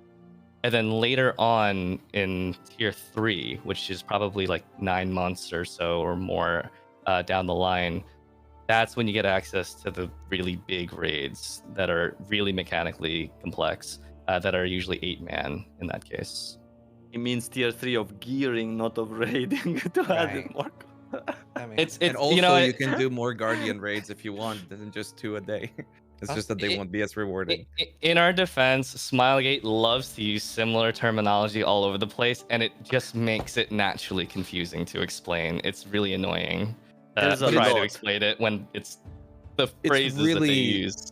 It's really one of those. Much of Lost Ark in general seems overly complicated and just so much of it. And once you get there, all the daily and it starts making so much sense, and you see the natural progression. Because I definitely had that problem where I was like, what do you even do at 50? And then there's a lot of guides, there's a lot of explanations. Unfortunately for the beta, the guides themselves are in Korean, but I'm assuming that much of that is going to be in English on the release, so it'll make perfect sense. And you shouldn't let something like this, if you're hearing it for the first time and you haven't tried PoE, you haven't tried Lost Ark, you shouldn't let it deteriorate you away from it, because it really does make sense. Right. Before we start talking about monetization, I really need like a 1-minute toilet break. So if you guys want to take a break as well. Oh, yeah. 1 minute. Yeah. Nice. Oh, there was something that I wanted to ask, but I already forgot. Damn it! There's too much raid talk. What's to do? For example, in Path of Exile at Endgame. Oh, I remember. See, that's the thing. When you guys were talking about how there's too much, that happened in PoE as well, where there was a very you had to basically progress for a long time to experience the true end game of PoE, and everything there wasn't a whole lot of like front-loaded content, and they just straight up cut the amount of progression that you have to do in half. Not the amount of content, but the amount of progression. And so I can see how that could be something that PoE players would be familiar with, where you're just getting fed a little bit too much by your developer grandma. Absolutely. But honestly, I remembered something that I wanted to ask you guys, because it is very different, no, for the Western release, the amount of content that we're getting initially. From what I understand, Korea didn't have nearly as much, obviously, on its release. No. And every then, other even region, Russia. yeah, every other region before NA and EU only had up to Shushire, the snow continent to the north, and that's where it ended. So they had half of tier 1 on their releases. NA and EU starts with all of tier 1 contents. And were you surprised about that specifically? Because I kind of understood what Roendel was, but then it almost seemed like a last-minute decision from them, because much of it isn't added. It's like the only content in the beta that really feels unfinished, because much of the audio is missing from the cutscenes and all that sort of stuff. I was surprised because it does add a lot of content, and the Abyss Dungeon at the end of Rohendel is it's spectacular cinematically. It's Belshazzar or Abershad, whatever you want to call her, and it makes sense as like a good end, Abyss Dungeon raid encounter. It's great. I was surprised and I was very excited up until I saw how Islands gave that much materials that they did, and you basically powered through the first half of it and ended up in the second half anyways. Wait, but isn't that supposed to not be there? Isn't that a bug? I don't know. It's not, well, I don't know if it's a bug, but the North American and European client is like this Frankenstein mishmash of some version before Nostalgia and some version afterwards. And so the rules of rewards that you see in the NA and EU beta are the rewards that you get today in Korea. And so it's very difficult to tell if they accidentally left in these catch-up rewards or not. If it's very tough to tell if it's intended. Yeah, it's by mistake. 100% is gonna be changed. I'm gonna make sure of that. Isn't Wanna the make a petition. store isn't the store also significantly more rewarding than it is? I heard that it's more rewarding than on Russia, for instance. The what? But Sorry. again, the store, the what you can basically purchase with real money, because you've got a limited amount of resources that you can upgrade your gear with, and that's the Marcy shop, I believe, that resets. I absolutely hate that they gave everyone $400 of cash out currency, because I feel like people it almost conditions people into spending. It's so bad because people plow through $400 worth of free Bezos bucks like effortlessly without thinking about how much money that actually is. And the deals in that Mari shop were absolutely scams. You should not do that on launch. That is literally pissing away your money. And I feel really bad because people don't realize this, because they're playing with monopoly money. So I hadn't thought about it like that, and yeah, let's talk about monetization. That was also something in one way I did like, though, that they let people try out the cash shop, because that does let people get an idea of what you can spend money on in the game before launch, right? So, but I hadn't thought about what you said about the fact that it conditions people for spending. So yeah, I'm very keen to talk about monetization, because obviously the entire time I've been playing this game, people have been like, is this pay to win? And a very hard topic there is everybody's going to have their own definition of pay to win, right? Some people only care if it's like World of Tanks level, where you can have things that you can only buy for money. So some people will consider, can you earn everything for free? Then it isn't pay to win, right? So what I really want to talk about, I'm gonna let me finish. What I really want to talk about is just, regardless of if people consider it pay to win or not, just what are the benefits you get for money? That's what I really want to cover. Okay, I let Saint Tone go first, because I'm going to the bathroom. I cannot talk about pay to win without taking a pee. Yeah, that's what I was doing. All right, so this is the most contentious topic. Even in Korea currently, people are talking about this, because the news of the closed beta made it to like places like Invin and stuff. And even Korean players were currently arguing amongst themselves about the Western perception of pay to win. Let's start with the most concise thing. You can buy getting stronger. And by many people, that by itself is enough. That's enough. For them, that's pay to win. And that's that. There is a reason why, if you ever see threads from Korean players and whatnot, many of them will say that Lost Ark is not pay to win. The reason that this is the case is because many Korean games before Lost Ark historically treated casual players and free-to-play players like third-class citizens. If you weren't paying, you weren't progressing. There was no chance that you were ever going to compete against someone who was, spending. Lost Ark made it so that, starting from season 2, which is only about a year old now, that people could actually keep up with spenders. Well, not like keep up in the sense that you could reach the highest item levels, but keep up that you can compete with them in the first clears of the new content as it came out. And people were enthused by this, because the idea of, I don't feel like I'm being treated like crap, was such an unorthodox idea to a lot of MMO players over there. So this was a very contentious thing that actually led to Lost Ark's meteoric rise in Korea, because a lot of people from other pay to win, like way more pay to win Korean games, ended up leaving their game and coming to Lost Ark, where they felt like they were treated much better. And so when Korean players will say Lost Ark is not pay to win, it's because you can actually make it somewhere as a free to play player without spending. And so that's a very different definition than what Western players feel pay to win is, where if you can buy any sort of power, it's pay to win. So I just wanted to make that distinction first. Since I was back, so I'll let him Yeah, go from here. and before there's more, I think something that makes it a little bit complicated as well is that there's so many different areas of the game, right? Like it's not just Mm. one area. Um, and And I just really quickly to clarify, because you used the expression season 2, and as Path of Exile players, that sounds like something that's coming in the future. That's already happening in the yes, Western yes. release. We are in season 2 on our release. Yeah. You're saying this? Sorry, I kind of yeah, no, like it's obviously like there's different things, right? So after playing, I actually thought like the paid features, I thought they were going to be a lot worse than what they were. I am still learning a lot about them, right? Like I just got to level 50. I've only been like 5 or 8 hours. This is a level 50, so obviously I'm still learning a lot about them. And personally, I'm very critical to just anything that changes your experience for money. But I was very happy to see that at least like the arena PvP, which is for me the most important thing, was completely equalized, right? There's literally nothing that changes your experience there for money. Right. Right.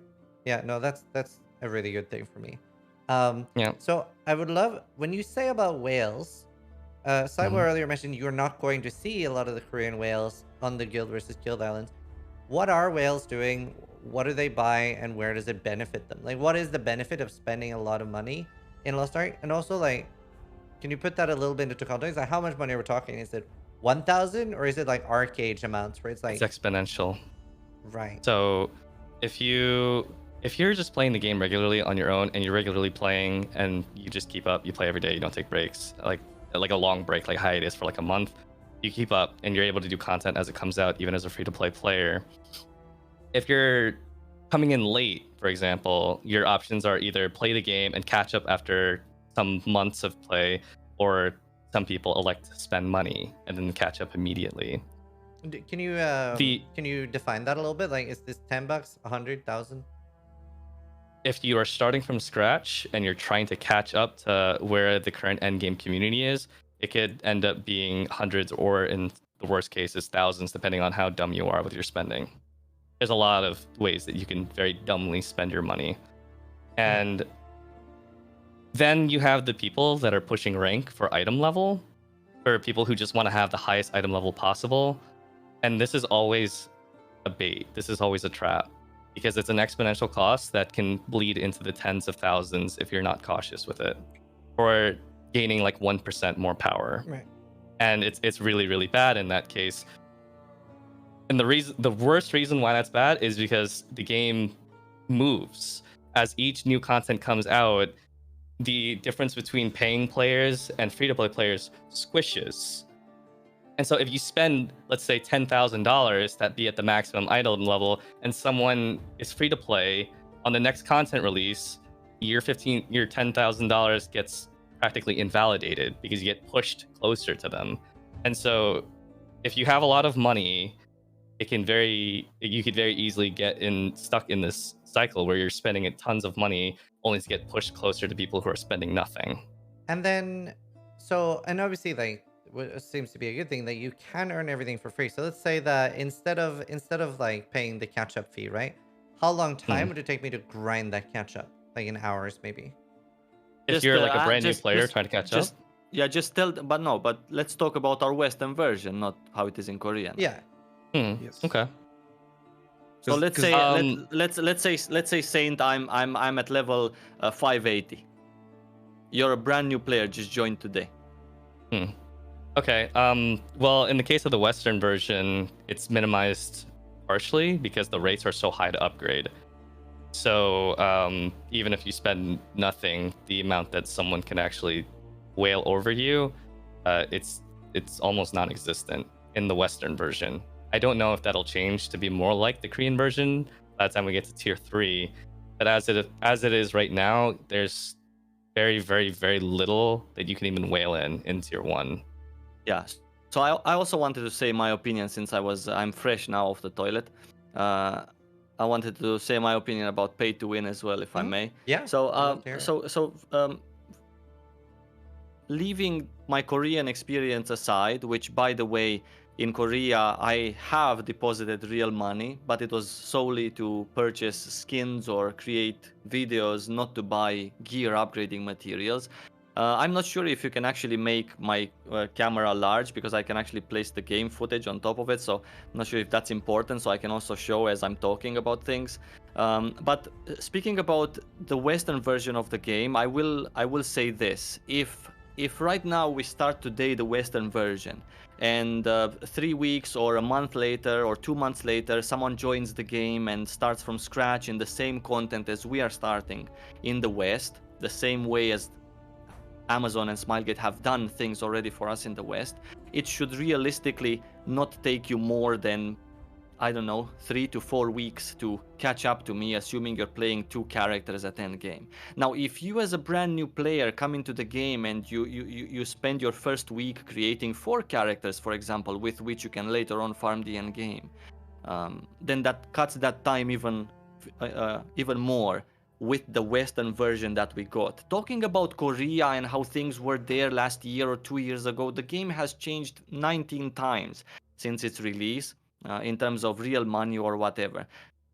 Part of the westernization process, which is clearly happening for us in the West as well, is also the real money investment in the game, and the things that you have to catch up as a new player, and the incentives that you have to deposit real money. For me personally, I don't even open the cash shop, because I'm not interested in what's inside Mari's secret shop, or how can I get 1 more plus today when I can simply log into another character and get that plus without real money. It's as simple as that, in my opinion. Now, generally speaking, a player who wants to deposit $1,000 is going to be on the fast lane, assuming that there are materials on the broker that you need, and also assuming that he himself has farmed enough of the untradeable stuff that you need to upgrade your gear, to add experience to it.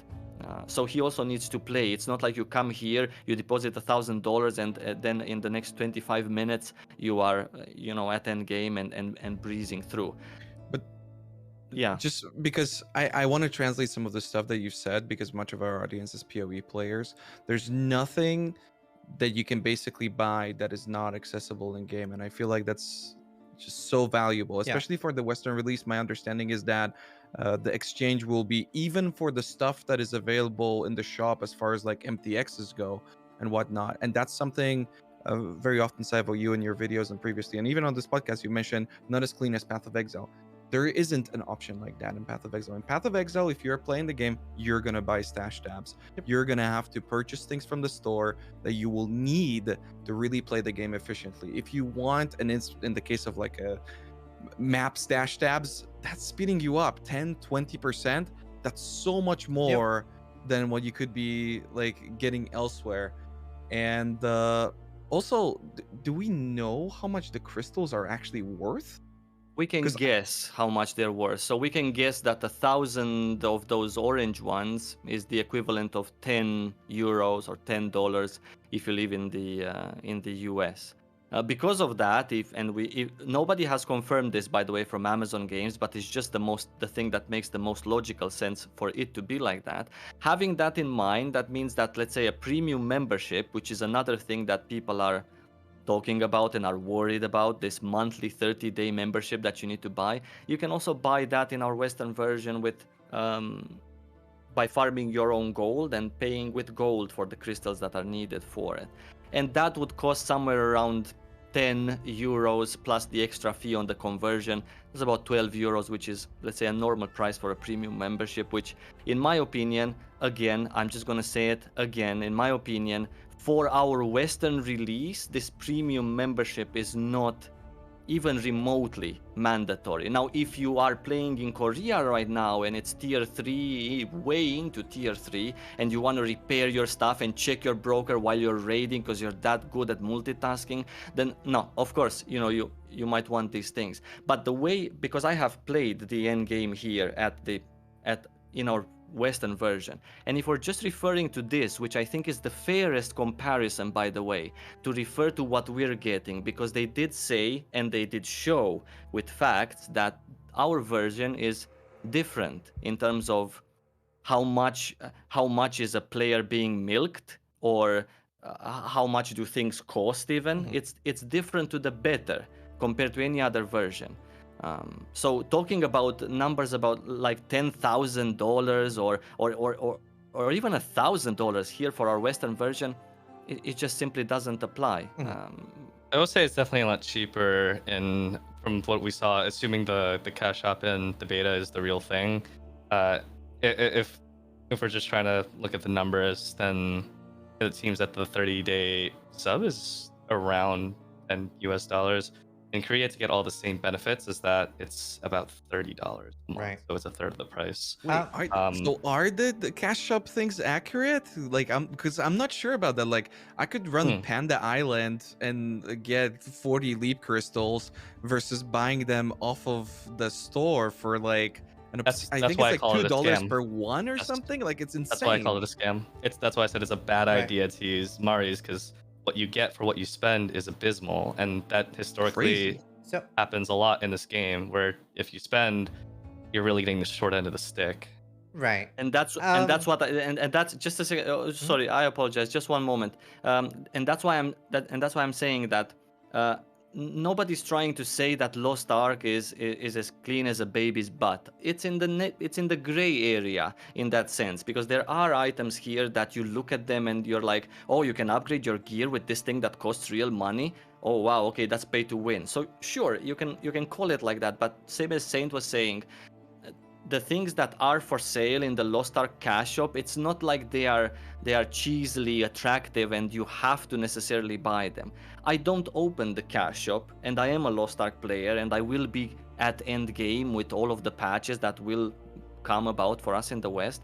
And I do that without opening the cash shop. I'm not saying you shouldn't support the game. You buy your favorite skins, buy mounts. I'm gonna do that also. Boost to 50, alts. I hate the leveling process, and at the same time I love it. But it's different. Whales here kind of contribute to the economy more than they get themselves boosted anywhere, or to a point where you can never catch up. You with 4 characters at endgame are going to do better than a whale at endgame. Going to be happier and. Right. I just want to clarify that I'm not a big fan of the whole like calling pay to win, pay for convenience, or pay for. That's really? All just Why? lumped into pay to win. I think that's all. Yeah, I agree, yeah. And I think the problem, and this happened to me a lot as well, I think the problem with like people get very hung up on the definition, so they stop talking about the problem or the thing that people don't like. So I've started, like for example, like Rice pointed out, I've been calling Path of Exile pay to win for 6 years, right? But then people get very hung up on the definition. And I remember I had a friend of mine that tried to get me into Arcade, and he said Arcade Online wasn't pay to win, and I'm like, that's some crazy mental gymnastics in my opinion. But I think the important thing here to focus on, like for example, Path of Exile, right, is very heavy diminishing returns on the pay to win. Once you've spent $40 or $60, past that, there isn't anything you can spend $1,000 on in Path of Exile. Whereas there does seem to be here. So what I really want to know, like let's say you two, Saiwa and Saint, you are equal skill level, right? And you're both like not taking into account the catch-up mechanic, but you're both actively playing. But Saintone uses $500 and Saiwa uses 0. Because what you've talked about right now is about the catch-up mechanic, right? But I want to know, like, if you're both actively playing, how much of a difference does that make? How many characters am I playing? Same amount of time. It doesn't matter how many characters you're eliminating playing. a variable, something like $500 might make you like, I don't know. This is completely arbitrary, and it varies about so many more things, but maybe like 5 to 10% stronger than someone. Okay. And the reason this could sound pretty bad to someone who plays a game like World of Warcraft or Final Fantasy, where DPS checks are everything, and 5 to 10% stronger is like holy shit, that's ridiculous. That's way too much. Lost Ark doesn't rely on DPS checks at all. It just tries to find ways to kill you, and then DPS comes second. Something like 5 to 10% is basically nothing in the grand scheme of things. Can you explain how? Because in my understanding, people get to a certain gear score, and yeah, you might have like more opportunity to get that perfect type of gear, your perfect engraving with your perfect grade or something like that. But is it really that opportunity? Is it really that much power in the Western release? Because I really Oh, no. haven't noticed it as much. I mean, if I don't know how much $500 would actually get you is the thing. It depends on the market and the economy. But if it means that I'm plus 20 and you're plus 15, yeah, we're looking at around 5 to 7% Oh, stronger. but those two people wouldn't be doing the same content together, no? Like, Yeah, when they would would. they? Why They would probably. they? Well, I mean, After a certain point in your item level, you do the same content. It's just that he's plus 20, I'm plus 16, but we're in the same group. Right, but you uh, both have the content on farm at that point. It's not like you're Exactly. doing it but for the first time. yeah. Exactly, Yeah. which further pushes Saint Own's point that when do you deposit this real money? Because I, as a free-to-play player, I'm also going to be there 3 weeks later than him because of this specific 500. So at one point, 3 weeks in the future, his 500 wouldn't have gotten him absolutely anything besides him starting to farm that content 3 weeks earlier. For what exactly? What Right. is exactly he getting from those 3 weeks in which I don't farm because I'm still gearing up and he is already farming? That to me On- though, like, okay, there's obviously a lot of different types of players, right? So this is going to be more or less important. But for me as a player, and this is completely regardless of streaming, I always enjoy trying to get to a fight fast. So Hmm. I get really bummed out if like my friend Ted is paying $500 and gets there 3 weeks earlier. That would really affect my enjoyment of the gameplay. Whoa! But this number, 3 weeks, that's bizarre. There's no way that if you're a player who's playing with 2, maybe 3 characters a day, you're not gonna take more than a week to complete the Western release. Like, come on, 3 weeks is an insane gap that we're not gonna be hitting. Yeah, so of course we're just talking numbers and money amounts out of our asses Yeah. right now Yeah, yeah, because you know we don't have a rough estimate on how much faster is that guy gonna be. Like you said, a week of 6 characters at Endgame should be enough to finish the Western release, right? With the current drop rates Easily. from islands. So, and that's my point. Like Zizaran was saying, he wants to get there fast. Well, Zizaran, if he wants to get there fast in Lost Ark and not deposit this 500, which is a number out of my ass, then he just needs to level up 5 characters as opposed to the other guy with 500 that has 1. Because if the other guy that deposits 500 and also plays 5 characters, he has a ceiling. He's not going to go anywhere above that ceiling. So he can play as many characters as you can. With the 500, you're still, let's say, both going to hit that ceiling roughly at the same time. And that's, I believe, the best I can do to explain pay to win. And, If your concern is someone accessing content faster than you, if you're regularly playing the game, that won't happen. You'll be able to access the content as it comes out. But I know that, for example, you can't main Lost Ark because you have other games you have to play as a streamer. You have to play Path of Exile and many other games. So there will be periods of time where you're not playing the game, that you might come back only on the big updates. At that point, you will be behind, and your only options, if you want to do that content as it comes out, would essentially be paying. And that's what I'm worried about. That is a big problem about Lost Ark, is that it's a game where there's always something to do. And it's something that I contribute to the success of Final Fantasy XIV and Path of Exile, is that those are both games where they encourage you to essentially take breaks and come back on a new league or a new expansion. And when you come back, you're not behind. Lost Ark, you will always have stuff to do. And so time that you take away from the game, extended periods of time, is time that you could have been generating currency and progressing. Yeah. And from my perspective, I have to disagree. The concept of there being always something that you can do is very weird, because as we were talking earlier, so those two people at a different gear score but doing the final content of whatever is available, why would that person who has that gear score, who has been farming this, who's killing the dungeon for the 10th time, what is their purpose? What is their goal? Why are they doing this? There's no content beyond that point. They might have gotten there earlier, their number is higher, but why are they still playing the game at that point? Well, I mean, if that's your concern, then the concern is, if you pay to win, you'll reach the finish line sooner before new content comes out and you'll run out of things to do. Yeah, exactly. So yes, part of the reason why I'm so critical of it, and I'm trying to move away from the definition of pay to win, because then people get really hung up on what are you winning. But I like real life is super pay to win, right? I've always loved that gaming is very, very equalized, and I always want everybody to have the same experience there. And it's also, there's a couple of problems. It preys a lot on the feeling of missing out, especially for people like me that I do like pushing the top of the line, right? Um, Mm. and it's a completely artificial problem very often. It ends up with developers then creating the problem and selling you the solution. Like the problem doesn't need to exist. So my favorite monetization is always going to be cosmetic. Like I'm a big fan of Dota monetization or Fortnite, and I would love for more games to do that and see more games do successfully with that. Obviously, Path of Exile also like they publish all their profits and stuff like that. I think they have to because they're a New Zealand company, and I think it was 20 or 25% of their profit is from stash tabs. Like over 70% is from cosmetics. So I would love to see more things like that. That's why I'm so passionate and critical about it. Yeah. So the thing is that there's so many games in the world, right? There's games that sell just a little bit, like a stash tab, like Path of Exile. It has X amount of players. There is games that sell maybe a little bit more, like World of Warcraft, that has X amount of players. There's games that sell no items that could influence your gameplay, like Dota, like Fortnite. They also have X amount of players.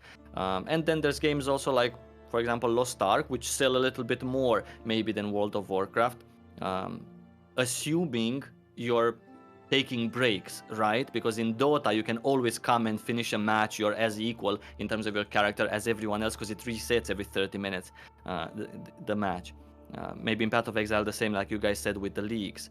In Lost Ark, if you are there and you are a Lost Ark player, because that's why I keep saying it's so hard to explain to other people this real money situation in Lost Ark. But if you're there and you enjoy the game, like for example, I do several classes or the same class 4 times because I just like that class, I'm not going to feel that to open Mari's secret shop and start nitpicking here on which crystal gives me one more plus to.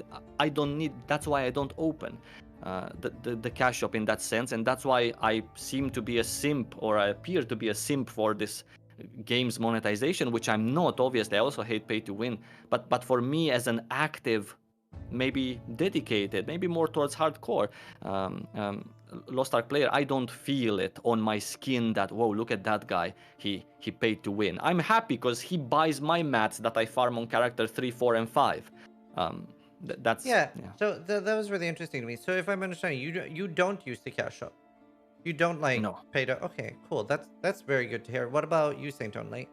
Do you use I do. the cash shop? Yeah, And I absolutely do. Would you walk me But to through like how clarify- much you're spending? Saints playing the Korean version again to clarify. True. Mhm. True. Big I difference. spent a lot. Difference. I want to share my mistakes so that you don't make the same mistake. Mhm. But And I spent then- in and- the 5 digits. Right. Yep. Wow. Yeah. Yeah. I am the rank 4 sorceress Wow. in Korea. And I hate knowing that if I had spent nothing, I would have accomplished the same exact thing. And I literally did it just for a number. Please By don't the do way- what I did. By the way, Saint Tone is speaking now about an unofficial ranking, who has the bigger, you know what I'm saying, kind of thing in Korea.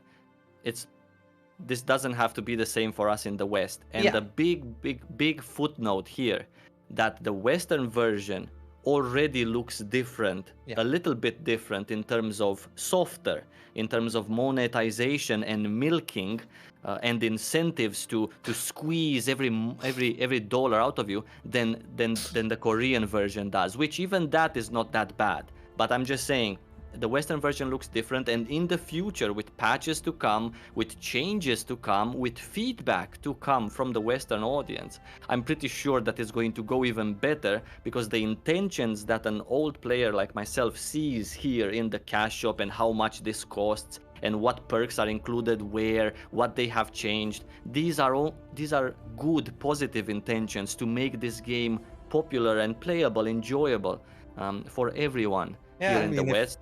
if you're a skeptic, you can argue the opposite, right? Oh, they gave all these guys crack, in the beta so that they get hooked, and then Ah, they're gonna be nah. spending on the real version. If you're a pessimist, if you're I skeptical about the whole actually thing. I was actually a big fan of the being able to try out the cash shop in the beta, because now I have like a rough idea of what I would want to do, what I don't need to do. So I've actually been quite enjoying that. I've been a little confused with like what I bought a boat skin and that gave my boat stats. Like, does that make a difference?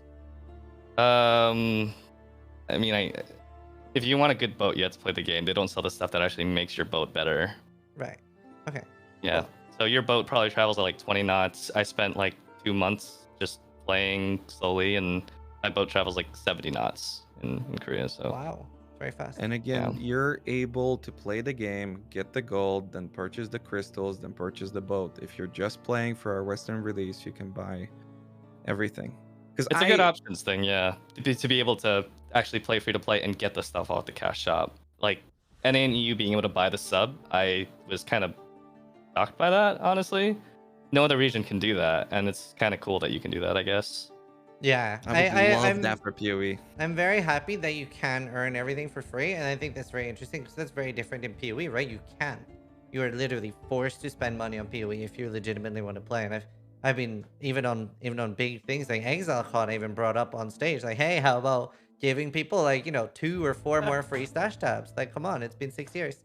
So that is a really good thing. It's just it does. And just to clarify, they said no. Yeah. They didn't go, maybe you'll be able to earn. No, they said no.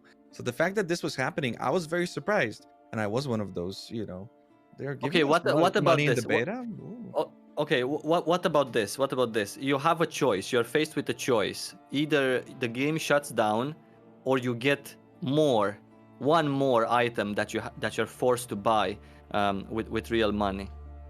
You prefer to stop playing this game? That's it? No, I wouldn't. However, I just do not think that is the case with the amount of cosmetics games like this can make, and we just see the amount of profit companies are pumping out, especially from the cosmetic thing. It just doesn't seem factually correct. We see it from like some people said, "Yo, cosmetics in the cash shop. Why are they exclusive to the? Can you get these cosmetics from Path of Exile cash shop also No. in the game?"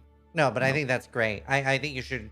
I don't like. I want games to make money. I want them to make shit tons of money. But I prefer when it's cosmetic, and it seems like gamers are very willing to pay shit tons for cosmetics, and sometimes even more willing when they aren't like when it doesn't feel like the developer is trying to milk them. Very often. I know I've spent extra money on games that I feel like, wow, I'm being treated really well here. I'm gonna drop $200 on cosmetics just to look cool. Yeah. I also wanted to clarify one more point because I think it gets brought up fairly often on the subject of free to play and pay to win. Sometimes people will say, well, if you can earn everything as a free to play, it's still not free to play friendly if it takes like 5 to 10 hours of your day every day just to do that. You'd be surprised how much you can actually make just from playing like 1 or 2 characters and spending a fairly little amount of time to support yourself.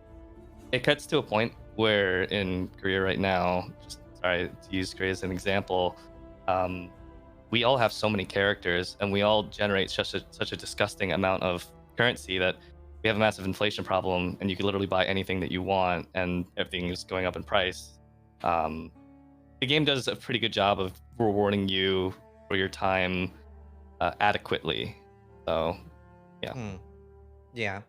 No, like I said, like it does seem a lot better than what I thought. So I'm fairly happy with that. And again, I'm very happy you can earn everything in game.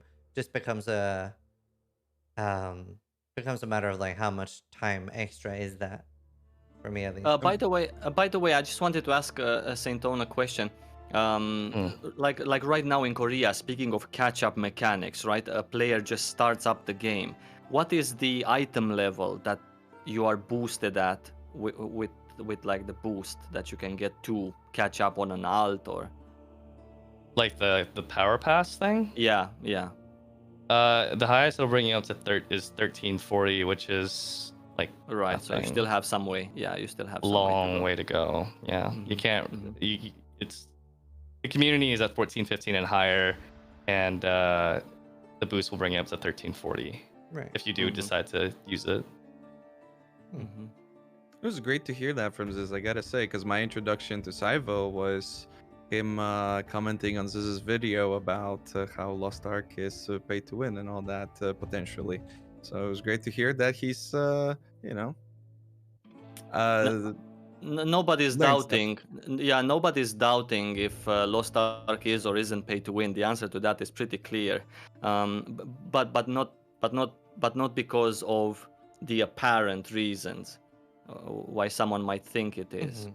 I don't think it can be argued. Lost Ark definitely has things that you can call pay to win for sure. Denying that is copium. But at the end of the day, it comes down to how much are you willing to tolerate to play a great Yeah. game. Yeah. Yeah, that's why I like really wanted to focus the discussion about like what does it change? Because everyone's gonna have like a different thing. Like, yes, this is okay for me, this isn't. So, actually, one thing we haven't talked about, which I'm super curious about, because I feel like I'm going insane here. How do you guys feel about the early start? So as you know, we talked about this when we saw your first video about this in my chat. An early start in Path of Exile would be straight up game breaking, wouldn't it? Of course. Yeah. Yeah. So an early start in Lost Ark really means nothing. After a few weeks, it'll basically all equalize out, especially if that head start does not start you before the first weekly reset, where most of the game can be found. It'll do nothing in a game where you're planning on where people may plan on playing for years. Yeah. Sure. So I wanted to say a little bit more clearly why I really don't like it. It's kind of similar why I don't really like mystery boxes in games. Like Path of Exile has it too. I really wish they would remove it, but at least in Path of Exile, like everything in the mystery box does become available for purchase afterwards. And it is just cosmetic. But still, I think they're bad too. And the reason I think they're bad and kind of predatory is that it's preying a little bit on a player's fear of missing out, FOMO. Yeah, of course. Yeah. Because yeah, like I said when I was in New York Chat yesterday, if you have 4 friends, they're all playing at launch, you feel like you have to play, right? You wouldn't just, well, I'll see you guys in 3 days. And it's only $15, right? That's something people are throwing around a lot. But if you live in other countries in the world, like maybe Russia, Brazil, that can be a lot of money. That could be like a few weeks worth of meal. So that's why I'm very critical of it. And the only upside at all I can see to it is that it might make the servers easier. Other than that, I just feel like it's an all-around negative thing. To be noted that because Lost Ark is on Steam, countries that are known to have, let's say, bigger economical problems or bigger differences in terms of how much they earn, they do have specific prices for them. Like, for example, Turkey or countries in South America. For them, it's not actually $15. Right. Okay. It's more of a $5 kind of thing. Yeah. To be cheaper for me. That's It good. was cheaper for me in Poland, yeah. All right. Yeah. I agree. You know, companies will always use these kinds of head start things as an incentive, and it definitely does prey on FOMO, especially like if you want like your name or something as simple as that. You kind of have to do it. Yeah. Yeah. Apparently they don't have it in Turkey at the moment. Oh. Sorry? Yeah, sorry, go on. But wouldn't you do that? Like if you like the game? The thing is too that I was very surprised by how well. I guess I was sort of expecting it, but it's surprising nowadays that the beta was so available. It's supposed to be a closed beta, and really the fact that you could just watch Twitch and get in. And I personally didn't struggle. Maybe it was different on the NA servers, but on the European ones, I didn't really struggle with any sort of connection issues and all this stuff. I feel like the people who have tried that and the people who took the time would have. Don't laugh at my Twitch. God damn it. I mean, The people who would have tried the beta will get a supporter pack anyway, but that becomes weaponized a little bit. Like for instance, for PoE we have supporter packs as well, right? And over time it's become weaponized. There used to be this thing where people would go like, I'm buying a supporter pack, I'm donating to the company, supporting them, right? And I can see how calling it that might run into the same issue where people don't go, I just want to start 3 days earlier and get a bunch of MTXs or whatever boosts. They're going to go, I'm doing this for them, not for myself. And that can be kind of dangerous too when they already had this access to the beta, so they're going to purchase it anyway. I think that easy access to the closed beta though was also just smart advertising and giving Yeah. a really good reason to do drops. So I wasn't that surprised at that. I thought it was really smart actually, as an Yeah, advertising but point of view. if you're wondering, how much of an impact the 3 days actually has, it's negligible. But I do Sure. agree that the idea of a head start is practically predatory. Yeah, But then that's my main problem. how much money would you price the 3 days head start at? I think if we're going by $1. hypotheticals, then you wouldn't want it there at all. No, of course, like none of us Oh yeah, yeah.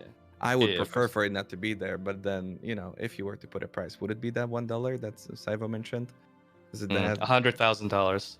Oh, okay. No, the thing is with this 3 day head start, this really for me as an older player, that I know exactly what I'm going to do, and I also know exactly that these 3 days are not going to matter in the Mhm. next 7 days after release. The only thing that is upsetting to me is that there's going to be maybe fewer people joining into the game right on day one. There's going to be a lot of people joining in later afterwards, and I'm not going to get the chance to play with them as I am maybe leveling up or as I'm Sure. reaching endgame. But in terms of impact, and they did this to get some money, or to make founders packs a little bit more appealing. I would have purchased a founders pack for the potions that they give in it, even if it wouldn't have a 3 day head start. This, to me, as a player who has played, means zero in terms of what I can do compared to other people. Lost Ark is actually completely the opposite. It's not everyone for themselves, let me buy this 3 days so I can be better than you personally, which doesn't buy it. I'm actually sad that not everyone has the same access from the get-go, because I depend on you in my endgame, in my gameplay, not only for my groups and stuff. I also depend on you economically. So it's not what it seems. I Yeah, need you there with me. yeah. It's not like I want to get ahead of you, and I don't get ahead of you. I totally get that. And like I said, I think a lot of people think that I think it's going to make a big difference, or that I'm thinking of it from a PvE point of view. I'm not. I totally get that Hmm. this is a long-term game. It literally won't matter. It's just that I just don't see a benefit of it. It just seems very greedy from the company to do. Hmm. And it's also a I just bad want the trend in cat. gaming. There is also, by the way, some other things that were pointed out by the community of players that are new to the game. Like, for example, our premium membership costing 420 blue diamonds, and in the pack that you can buy from within the game, they only sell you 400 blue diamonds per pack, or 200. So either way, you have to buy a pack of 400 and another pack of 200 in order to have 420. So there's all sorts of things that people have pointed out, and Right. I believe that with the correct feedback, these things might even get changed, just for us, because I have this feeling, also after being behind the scenes with them, that Smilegate really wants to make the Western people as happy as possible, but still abide by the same ideas that Lost Ark went with. So we have a I good do agree shot with here. that, because I'm pretty sure they realize that the Western version is probably going to be far more successful than Japan and Russia. What do you So- guys think about, just out of curiosity, Aziz and Raiz, what do you think about 90,000 players being part of this beta? Do you think that's a large number or a small number? I'm kind of living under a rock, so I don't. I Um, can. I was expecting a lot more, but it is also a beta. I think we'll see over 1 million players at launch. Personally, I think anywhere from like if I was doing a rough guess, I would say between 800,000 and 1.2 million at launch. I'm quite frankly shocked that it's so small. That's a really not a number that I was expecting. I thought it would have been way more. And as far as talking about a smart marketing strategy about like the beta, we're so far out. Already I'm seeing so much feedback from people who are saying like, "Oh, you gave us this beta. Everybody's super hyped up to play the game. The beta's going to end and then we're going to wait 4 months to play. Hype's going to die down. Nobody's going to play Maybe. anymore."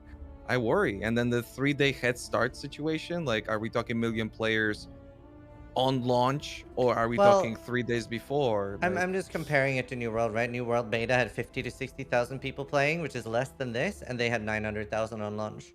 Wow. So Okay. I don't really have anything else to compare with. I think a lot of Okay. people aren't that interested in betas. Betas for a lot of people as well. So many people haven't been familiar. This is already a released game. Um, so like a lot of people think, oh, it's beta, it's buggy. I'll wait for release. So I don't know, but I think there will Hmm. be at least a lot more on launch. Okay, makes sense. Beta was surprisingly not buggy. Although, I guess going back to that one thing where you guys did talk about how players, you still need other players with you to play. We had a group of 4 people, and once we dropped out one, unfortunately, because he went to the island that I believe is maybe it's not fixed now. The Black Fang, I think, island. They've been manually teleporting people out. Right. Yeah. Yeah, and we had a problem to fill that player in. And also to anybody listening, if that is still the case, be careful about that island because There was there you can't was play your character anymore. Yeah, there was a lot of there was a lot of weird things happening to our Western version, from stats that are not supposed to give you something, giving you crit as opposed to something else on your character profile, to these PvP bugs that we had, to the fact that in the level 30 dungeon, the cinematic one with the dragon, if you took the right path, you were stuck because the zombies didn't spawn. So you can kill them. So you had to go out and try a different path if you found it. There was quite some stuff Mm. that was a It's not little too bit weird. surprising though. I work in video games as well. I've worked on MMOs, and whenever you bring a version of a game to another region, and then it's like the most up to date quality of life today in the original region, but it's like older content only available. You end up with this Frankenstein build, and look, I'm not a programmer. I'm sure some people in like chat work with like code and everything, but it becomes pretty spaghetti code, I'm pretty sure. And then bugs that you wouldn't expect to happen on a game that's been out for 3 years, they happen. Also, I wanted to mention that they did a pretty good job in fixing the PvP. By the way, with a patch on Sunday. I believe that first they said they couldn't, but then mostly because of the PvP tournament Yeah. that was going on Sunday, they did a fantastic job to work over the weekend, Saturday and Sunday in the morning, in order to provide a full fix for the PvP actually, which was scuffed, but they fixed it actually I wonder how yesterday. they came to that decision, because they said they weren't going to fix it, Right. and then they ended up fixing it. So I wonder if like Smilegate was like, we should probably fix this, No, or something like that. this is absolutely Smilegate, and this is what I'm telling you. Smilegate really wants us to be as happy as possible in the current gray area circumstances that Lost Ark offers since day one, and it's gonna continue offering until the game dies. It's just how the game is. I guess if you're a PvP player, or if you're a Path of Exile player looking to just PvP, maybe in another cool game with 100% fair footing, then Lost Ark is absolutely perfect for you. You don't need to worry about leveling. You don't need to worry about pay to win or items or money or anything really in game. You just come here and PvP. Yeah, that is one of the things I'm the most excited about. Like, and I'm gonna make that clear in my review too. Like, if you are PvPing, then there's literally no pay to win at all, which is good. Can I ask you guys how you feel about GGG as a developer in general? Like, do you guys like them, respect them, all that kind of good stuff? Yeah, Good feelings? they're really good. Like, they do an insane content schedule. It's been more controversies the last 6 months or last year than ever, but like they have an insane content schedule. And like, yeah, no, the monetization, like, I've been pushing for that to be like more, like at least like a basic currency stash tab and a basic map stash tab for free, and like 2 premium stash tabs. But Okay. the amount of content they put out is insane. Like, Okay. there's The only reason that I still play Lost Ark is because I don't hate Smilegate. I don't hate the developers. I feel like so many MMOs I've played in the past, I ended up in a situation where I eventually just didn't like what the developers are doing, or I didn't have any faith in the future of the game. Smilegate actually kind of seems like they give a shit. And so in a way, they're very similar to how Final Fantasy players praise Yoshi P. Right. And that is basically the only thing that keeps me with Lost Ark. Besides for the game itself being good, if it was good and it had shitty devs, I wouldn't stick with it. Yeah. Yeah, that's definitely Path of Exile for sure. Over the years, they've had their ups and downs, but you can always see that they put their heart in and they really give a shit. And especially even exactly this stuff about the PvP tournament where they said they wouldn't do it, and then they ended up fixing it. And I'm just like, wait, what? How did that even happen? And then I'm like, oh, GGG would have done it. They would have totally, absolutely like fixed that. Maybe they wouldn't have mentioned initially that they won't, but no matter what, they would have fixed it. And it's especially cool because that sort of thing tells me that you can criticize the game, you can bring up the downsides, and they won't turn their back away from you. And it's the same thing with GGG, that you can be very critical of what they do, you can very much praise all the good things that they do, and they'll take both with the same sort of look on their face, and they won't take it personally. So I would love to see that for other games such as Lost Ark. I think Rice brings up a really good point there. Like both me and Rice in particular have been like pretty critical, sometimes borderline hostile towards the game. Like there's been like clips of me literally just like, what the fuck is this steaming pile of shit? And they'll still like work with me, do podcasts and shit like that. So that is a good feeling. They don't feel like the developer will like turn their back on you for being critical. And this is what's been happening in Lost Ark since 3 years ago, by the way. They've always had such good interests in mind. And with the Western version of Lost Ark, one of the biggest points that I can make for new players that are watching is that you can absolutely clear as day see the things that they're trying with to make us, as we are known to be, at least on the internet, be happier, let's say, with the product and with the way that they're doing things. This is really good to see. And the same as Saint said, they always had the best intentions for the game. It has changed so much. Lost Ark was almost dead in Korea about a year and a half ago. It was on its last legs. They pulled a Final Fantasy and saved it with Season 2. And then it kind of went up from there. People should be really critical whenever anything bad happens, because the director he reads your comments on like Reddit and stuff. Nice. In Korea. He actually does read this stuff because he's looking for feedback in other languages. He was complaining about how Russia doesn't have like a unified like forum where he could read their comments and stuff. But he's looking for feedback constantly to improve the game. That's awesome. That's really good. Yeah, it's a really good experience with the devs. A really good. Same as you guys are praising Path of Exile devs, this Lost Ark is another game that has devs who love this game, and really love you too for playing it, and if you enjoy it also. Awesome. That was pretty much like the main topics that I had for the podcast. Obviously, we've been over 2 hours. I don't want it to go too long, but is there anything else that you guys want to bring up or talk about? Why? Hello and welcome. Sorry, my bad. Wait, is Pox in the chat? What's that? How did Pox? No, Pox is one of my favorite content creators. I just had to do this on a Path of Exile stream. Sorry. That's funny. I love Pox. I love stealing his builds in Path of Exile. True. But yeah, no, like we can wrap it up there and we can do some shout outs. Thank you guys so much for joining. Let's get a big everybody get a big clap in chat for everyone joining me here on the podcast and like educating us, talking to us. Really appreciate it. Saint Tone, can you tell us where can we find more of your content? I mostly just stream on Twitch. I tried the whole YouTube thing, but video editing sucks, so thinking about giving up on the whole YouTube bit. But yeah, I just stream at twitch.tv/SaintTone, and I just play Lost Ark. I don't play anything else. Awesome. Saivo? I'm on YouTube.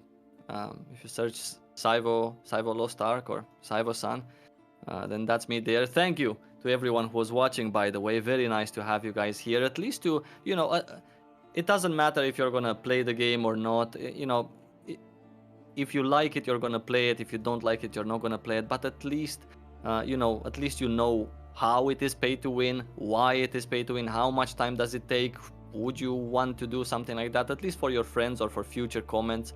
Those of you that are watching, very thankful that you've taken the time out of your day to sit here and listen to us talking about the game that we personally love, something that Raiz and Zizaran have tried out also. So thank you so much for watching, by the way. And Rise? Yeah, you guys can find me on Twitch and YouTube, and I guess I cannot emphasize exactly what you heard just from Saivo is the perfect description of why he's a great content creator.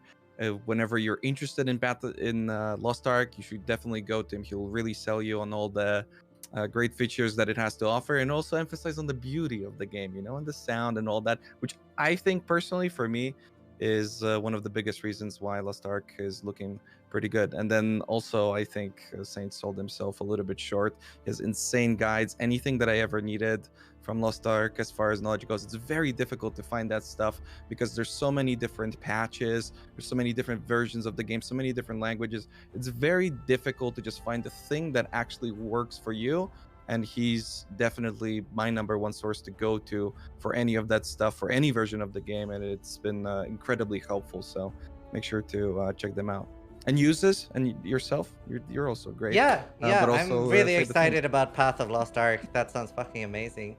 Yeah, I'm Zizaran. I keep trying. I don't play other games, okay? It's not my fault. This is a new I'm, experience for me. I'm Zizaran on everything, and I think I'll be going pretty hard on Lost Ark at launch. I'm very excited about the game. Obviously, my concerns as well. I'm going to continue being critical about that. But again, thank you to everybody for joining me. I think this is a really, really good podcast. So huge thank you, and I hope By the everybody way, enjoyed. Aziz, sorry to cut you off there while you were saying your thanks. I just wanted to say that because I heard that you're gonna go hard on Lost Ark at launch. So if you go hard on Lost Ark at launch, you make 3-4 characters, you go hard for 30 days, then you can quit and come back 3 months later and actually be at the peak of the food chain, exactly as you wanted, and continue the new patch. That sounds good. That sounds perfect. There you go. That sounds That's all perfect. you need. But yeah, thank you so much for watching. Thank you. Thank you for having us. Awesome.